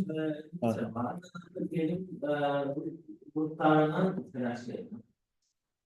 Mən Normal itiraz edemem. Muhtar esas edemem. okey, mən də onu soruşdum ki, normal forla iterasiya edirsən yoxsa? Bilmirəm necə edirsən amma ikinci tip query budur. Bu SSJ'dir. B plus 1-dən C-yə kimi i bərabər current hər dəfə gedirsən. Union i minus 1 ilə i elirsən, current MPI elirsən. MPI MPC elirsən. MP map'dir, nədir? Okey. Neyse, əslində əsas ideya bu məsələdə nədir? İkinci tip query kimi veririk, x-dən y-ə kimi hamısını merge eləyin. O tipli querydə əgər x-dən y arasında fərq çox böyüksə, belə çoxlu query gələcək, amma sonradan hər dəfə fərqli komponentlər olmayacaq da. Məsələn, düşünün, hansısa bir ikinci tip query gələndə biz 100 dənə komponenti birləşdirdiksə, artıq bu 100 dənə komponent hamısı bir yerdədir. Yəni toplamda neçə dənə birləşdirmə olur tree-də ümumiyyətcə? Tree bir dənə komponent yaranması üçün n-1 dənədir. Elədir. n-1 dənə edge əlavə edəndən sonra, n-1 dənə union olandan sonra bir dənə komponent olacaq. Ondan sonra birləşdirmə olmayacaq. Dolayısıyla birinci tip queryləri sadə DSU-da union eləyə bilərsiniz. İkinci tip queryləri belə handle eləyə bilərsiniz. Məsələn, mən belə handle eləmişəm. X-dən Y-ə kimi olanları siz merge elədinizsə nə vaxtsa, onda X-Y range-inin hamısı artıq bir dənə komponentdədir də. O range-in bir dənə komponentdə olduğunu necəsə informasiya kimi saxlamaq lazımdır. Bunu da necə saxlaya bilərsiniz? Məsələn, mən setlə saxlamışdım. Setdə başlanğıcda bütün ədədləri saxlaya bilərsiniz. 1, 2, 3 və s. n. İndi deyək ki, mən burada example-da necə bir şey var. Məsələn, 1, 2, 3, 4, 5, 6, 7, 8, 9, 10 olsun. Məsələn, ikinci tip bir şey gəlsə, hələ ki, hamısı da ayrı olsun. Ta ki, 3-dən 7-yə gəldi. Bu nə deməkdir? Onda hal-hazırda elə bir ki, bizim set 3-dən 7-yə qədər olan nodların hamısı bir dənə komponentə gələcək, elədir. Onda mən bu setimdə gələn səfər belə bir şey saxlayacağım. 1, 2, 3-dən 7-yə qədər olan hissənin bir dənə şeylə saxlayacağım. Reprezentativi olaraq nə seçmişəmsə o ilə saxlaya bilərəm. Tutaq ki, buranın reprezentativi fərqi yoxdur. Yəni root node bu komponent üçün nə seçilibsə onu saxlaya bilərsiniz, amma bu range-də. Tutaq ki, 5 seçilibsə 5 və ya ən böyüyü saxlaya bilərsiniz və ya ən kiçiyi saxlaya bilərsiniz. Deyək ki, məsələn, ən böyüyü saxlayırıq. 7, 8, 9, 10. Dolayısıyla gələn səfər yenə bir dənə x-y aralığı gəldisə, ki, belə x-y aralıqları gəldikcə çox proses getməyəcək. Siz setdə bir-bir olanın üstündən keçib birləşdirsəniz, bu set getdikcə kiçiləcək də elədir. Setdə elementlər birləşə-birləşə yekunda bir elementə gələcəklər. Yəni toplamda da başda n element olduğu üçün bu proses ərzində əslində toplamda n dəfədən çox union eləməli olmayacaqsınız şeydə, DSU-da. Yəni elə adi bir-bir gedib eləyə bilərsiniz, amma getdiksə, məsələn, 3-dən 7-yə qədər getdiksə, onların hamısını silib setdən sadəcə bir dənəsini saxlayırıq reprezentativ kimi setdə. Belə olanda dolayısıyla ümumi kompleksimiz yaxşı olur, çünki n dənə element toplamda setdən silə bilərik, n log olur. Kim başa düşdü həllin ideyasını? Nəsə sual varsa verə bilərsiniz. Sual yoxdursa, nə qaldı bizim məsələlərdən? Bu dedik, gələn dərsə qalsın. Başqa baxmaq istədiyiniz hansısa məsələ varsa deyə bilərsiniz. Buna baxa bilərdik, baxmadıq və ya burada desin coloring trees var idi. Ona baxa bilərdik, baxmadım. Nəyəsə baxmaq istəyən varsa spesifik məsələ, onu deyə bilər.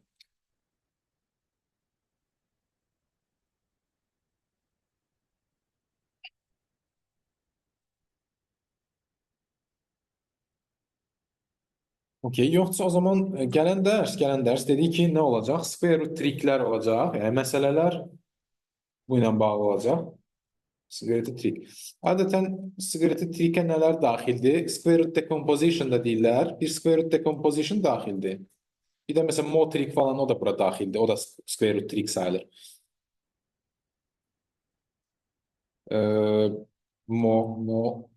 Compare və ya algo. Burada moddan əslində bugün biraz danışdıq, necə bir şey olduğunu təqribi gördük. Düzdür, bilməyənlərin detallı nə olduğunu demədim, amma queryləri elə sort eləmək olur ki, daha sonra həmən sırada queryləri adi for iterasiyalarla həll eləyəndə kompleksli yaxşı olur. Kökən olur məsələn. Bu belə bir texnikadır. Digər square root triklərdə nələr var?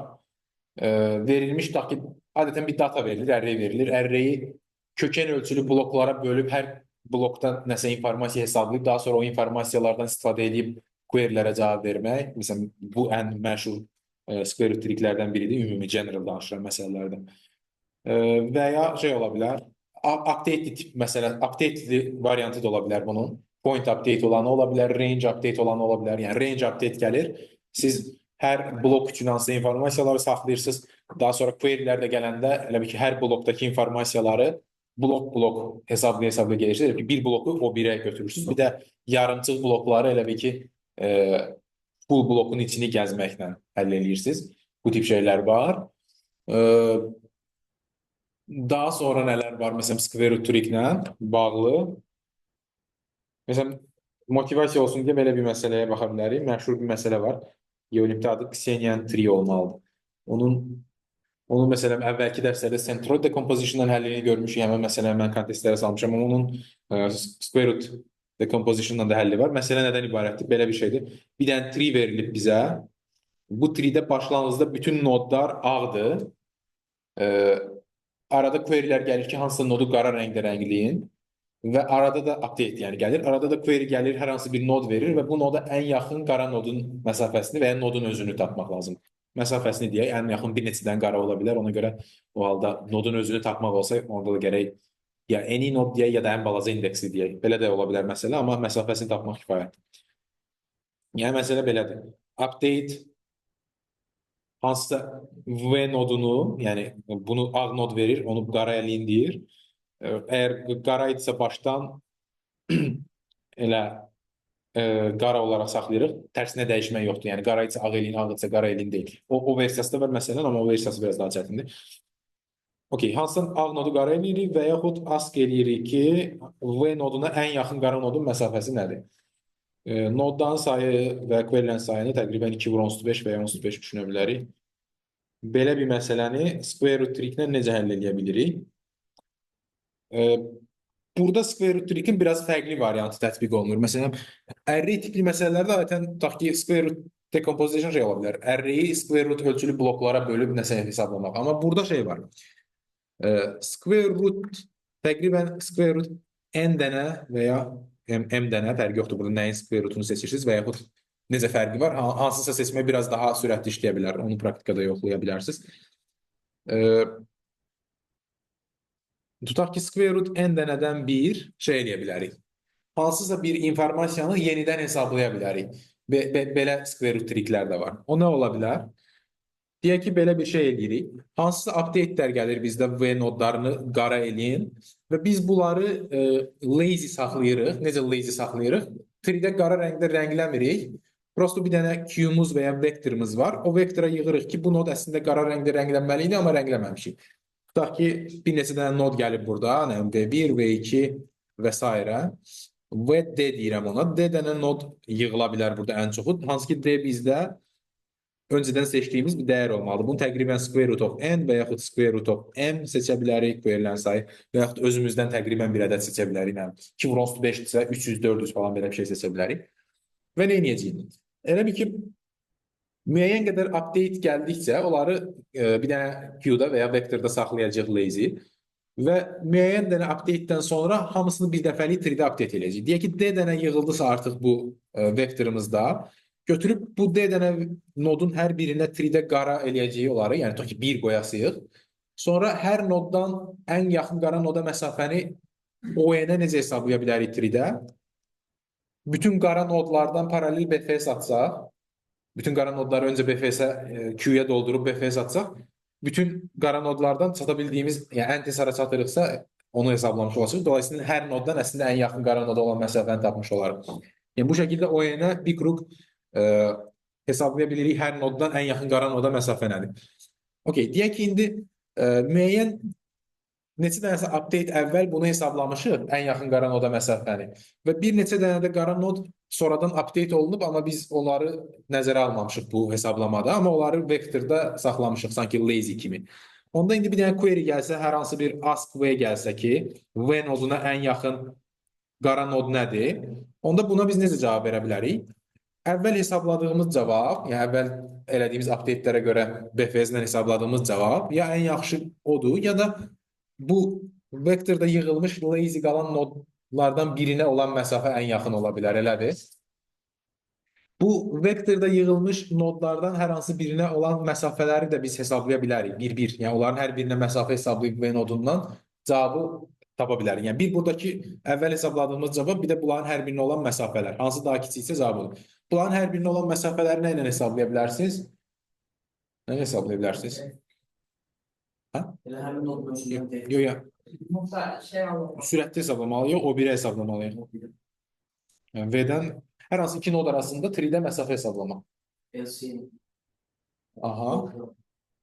LCA ilə hesablaya bilərsiniz, düzdür? Ha? LCA ilə hesablamalısınız. Amma loqa yox. Loqa da eləyə bilərsiniz, amma loqa eləsiniz bəs pis olur. O birə eləyə bilərsiniz də, yadınızda o birə necə? Euler tur qurup, Euler turun üstündə sparse table quranda o birə LCA hesablamaq olur. Okey, o birə LCA hesablaya bilsəniz, yəni hər hansı iki nod arasında, dolayısıyla bunların arasındakı məsafələri tapıb eləyə bilərsiniz. Bura daha yaxınsa cavabı bura ilə update eləyə bilərsiniz. Belə olanda həllin kompleksi nə olur? O M dənə query'miz var bizim. Biz hər D dənə query'dən bir qrup 3-də hesablama aparırıq, elədir. Bir qrup, elə bir ki, hər D dənə update yığılanda bura bir qrup 3-də hesablayırıq. Onda neçə dəfə hesablamış olarıq? M böl D dəfə. Yəni ümumiyyətcə M dənə update varsa, ən çox M dənə ola bilər də, ümumi M dənə query var. Və biz D dənə yığılandan bir burada eləyiriksə onu, M böl D dəfə eləyəcəyik və hər dəfə elədiyimiz o N-dir, elədir. Üstə gəlinsin. İndi başqa nə var? Normal bura pushback eləmək o birdir, lazy saxlayanda. Ask'a cavab vermək var. Ask'a da cavab vermək üçün bir qrup burada hesabladığımız cavabı o birə baxırıq. Bir də burada yığılmışların hər birinə olan məsafəni hesablamalıyıq. Burada da ən çox D dənə şey yığıla bilər, elədir. Onda Ask'a OD-yə cavab verə bilərik biz və Ask'da neçə dənə soruşula bilər ən çox? Yenə M dənə, yəni M dənə query var ona görə. Yəni buranın kompleksiyasında nə oldu?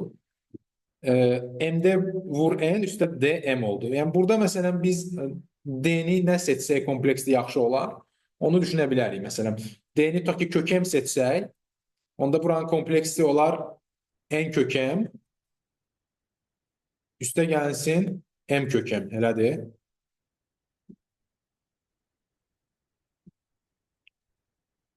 N kök M üstə gəl N kök M olar, məsələn, kök M seçsək.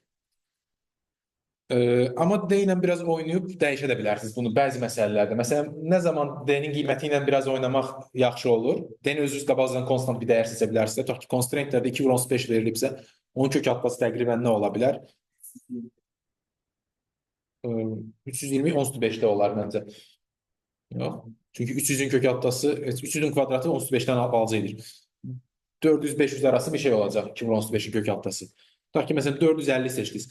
Amma nə zaman kök altı ilə oynayıb biraz daha yaxşılaşdırmaq olur, məsələn bu tip məsələlərdə runtime-ı.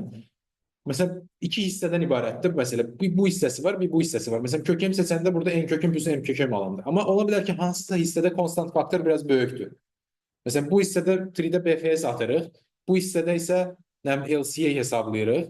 Bilmirəm, məsələn, bu məsələdə çox da ciddi fərq eləməyəcək, amma hansısa bir məsələ ola bilər ki, kompleksi belə çıxır, amma bir hissədə konstant faktor böyükdür. Bir hissədə konstant faktor böyüksə, siz D-ni ona uyğun elə dəyişə bilərsiniz ki, burada həmən o konstant faktorun böyük olduğu hissədəki vuruq kiçilsin, digər hissədəki vuruq biraz böyüsün ki, ümumi məsələnin runtime-ı daha yaxşılarsın. Yəni D ilə biraz belə oynaya bilərsiniz məsələlərdə. Və ya məsələn, bu məsələdə LCA-yi O1 yox, O-log implement eləsəydiniz məsələn, onda necə olardı kompleksimiz? M böl D dəfədən bir dənə BFS eləyirik O-N-ə. Ask'larda isə D dənə nod yığılmış ola bilər bu siyahıda və hər nodun məsafəsini loqa hesablayacağıq biz, elədir, log N-ə, LCA ilə. Və bunu da M dəfə eləməli ola bilərik. Onda kompleksimiz belə olardı. Onda D-ni necə bir şey seçmək yaxşı olar? D-ni elə bir şey seçməz ki, bu iki şey bir-birinə bərabər olsun da, bərabər olanda optimal kompleksdə alınır. Onda siz elə bir ki, belə bir şey tapmalısınız D üçün. Ops. Vur N bərabər olsun D logen vur M-ə. Onda buradan m'lər getsə, e, D-ni bu tərəfə vursam, n bərabərdir D kvadrat logen eləyir. D kvadrat bərabərdir n böl logen eləyir. Onda D-ni təqribən kök altda n logen seçmək yaxşı olacaq. Yəni əslində D-ni biraz daha kiçik seçmək yaxşı olacaq. Nəyə görə? Çünki elə bil ki D-ni biraz kiçildirir. Çünki baxın bu tərəfdə bir dənə ekstra log faktoru var. Ona görə bu tərəf üçün D vurğunu kiçildirir ki, bu tərəf daha az təsir eləsin əməliyyat sayına. Amma bu tərəf biraz böyümüş olacaq əvəzlə. Yəni belə olanda ümumi kompleksimiz də bizim əslində belə bir şey olacaq. Məsələn, bu halda M kök altda n logen vur logen. Bu tərəfdə eyni şey eləyəcək, hə? N idi bu deyəsən. Burada da vursaz, bölsəz təqribən belə bir şeylər qalacaq. Kökənlər gedəcək, sürətdə təzədən kökən qalacaq, məxrəcdə logen qalacaq. Baxın, bu tərəfdən əslində logeni islah eləsəz, yəni logeni içəri salsaz, logen kvadratı olur. Böləndə belə bir şey alınır. M kök altda n logen olur elə bir. Elə bir logen də kökün içində olur. Belə bir kompleks əldə edirsiniz. Amma D-ni exactly kökən və ya kökən seçsəz, onda logen çölündə qalacaqdı kökün. Biraz daha pis kompleksli olardı. Bu dediklərimi başa düşürsünüz? Okey. Square Trick'in məsələn belə bir tətbiqi var. Başqa bir dənə də tətbiqindən danışım, o da maraqlıdır. Array üzərində bloklara bölmə tətbiqi ən sadə tətbiqidir. Onun məsələlərin üzərində özünüz baxarsınız. Gəlin dərs baxarım, ondan danışmıyorum. Bir dənə belə bir məsələ tutaq ki, düşünək. Qraf verilib bizə, undirected qrafdır və bizdən soruşur ki, burada neçə dənə üçlük var ki bu qrafda, U və W deyirəm, üçbucaq əmələ gətirir. Yəni ki, U V ilə birləşib, o da W ilə birləşib, W da vur ilə birləşib.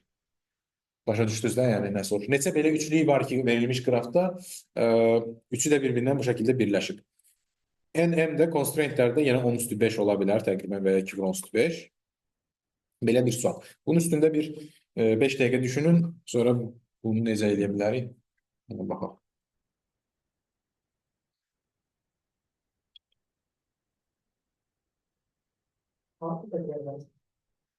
Sual odur ki, qraf verilib bizə undirected və soruşur ki, bu qrafda neçə müxtəlif üçlük var ki, bu üçbucaq şəklində birləşib. Yəni, istənilən üçü arasında edge var. İstənilən ikisi arasında edge var o üçlüyün.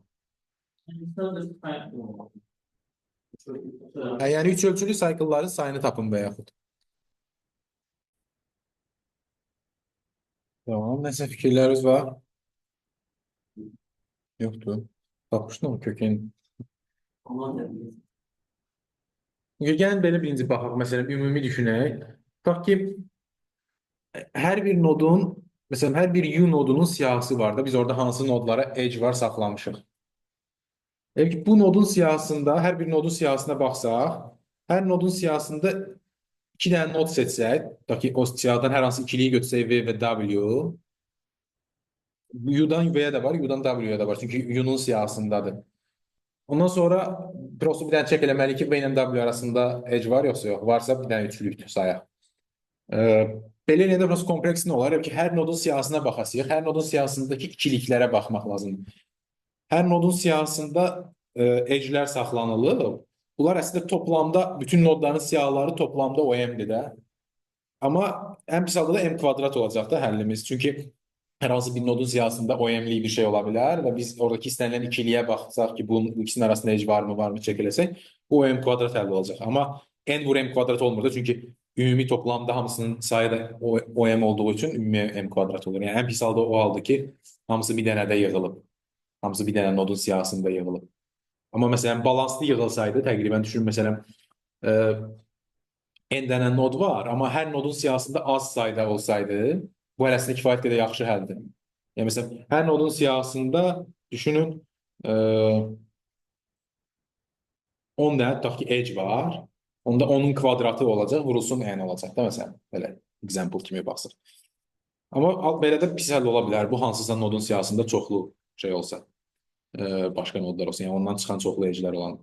Başqa ideya nə ola bilər? Hansısa bir Bu hal-hazırda elədiyimiz buydu. Hansısa bir nodu fix elədik. Elə ki, bir dənə bu nod var. Ondan çıxan iki ucu fix götürdük. Sonra onlar arasında var, yoxsa yox, bax.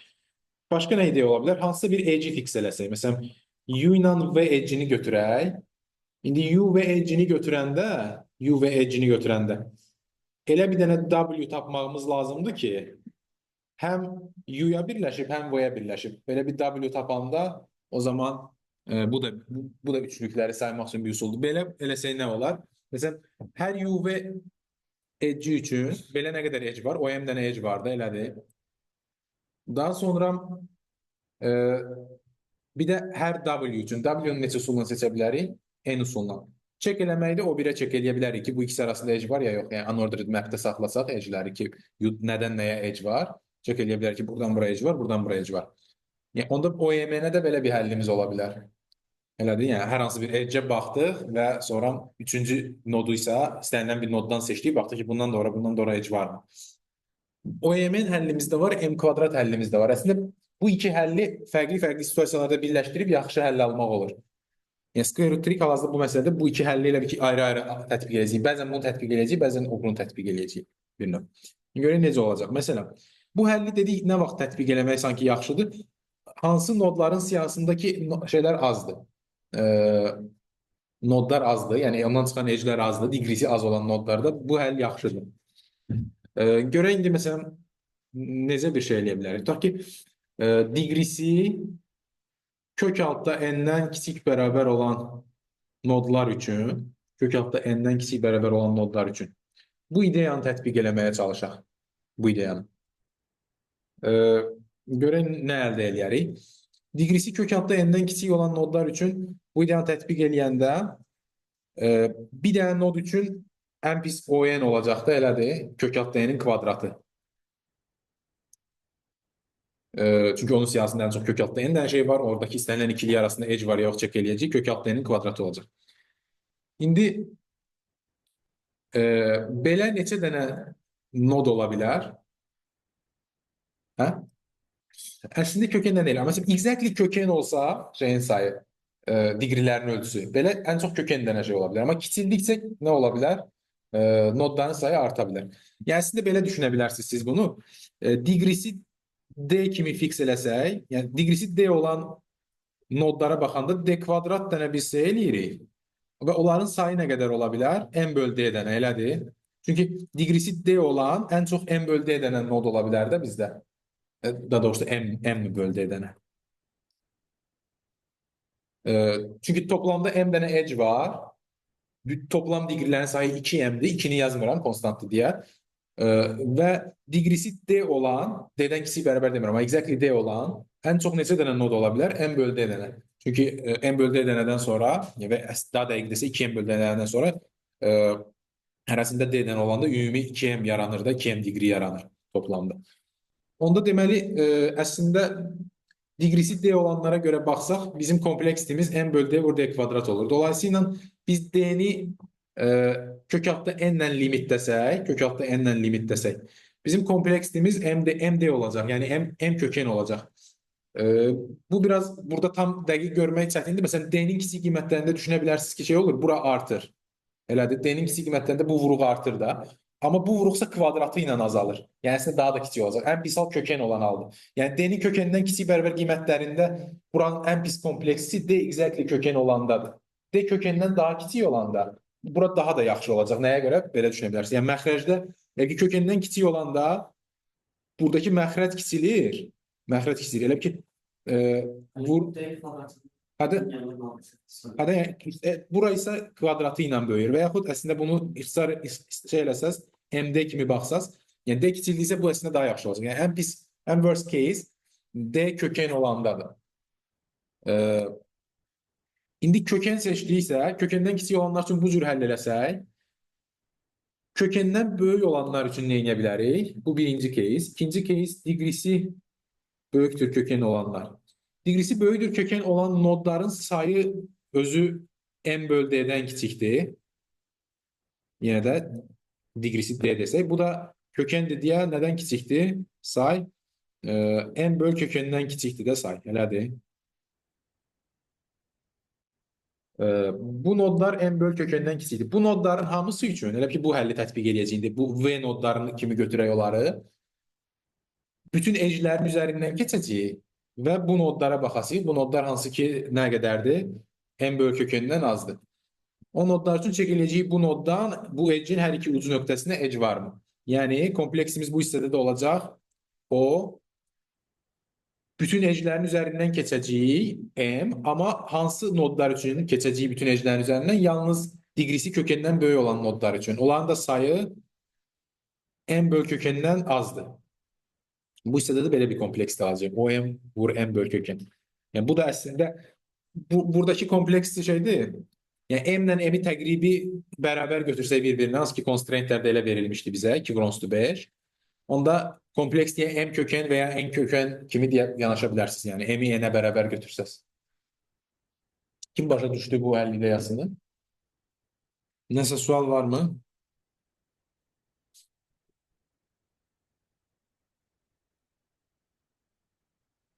Okey.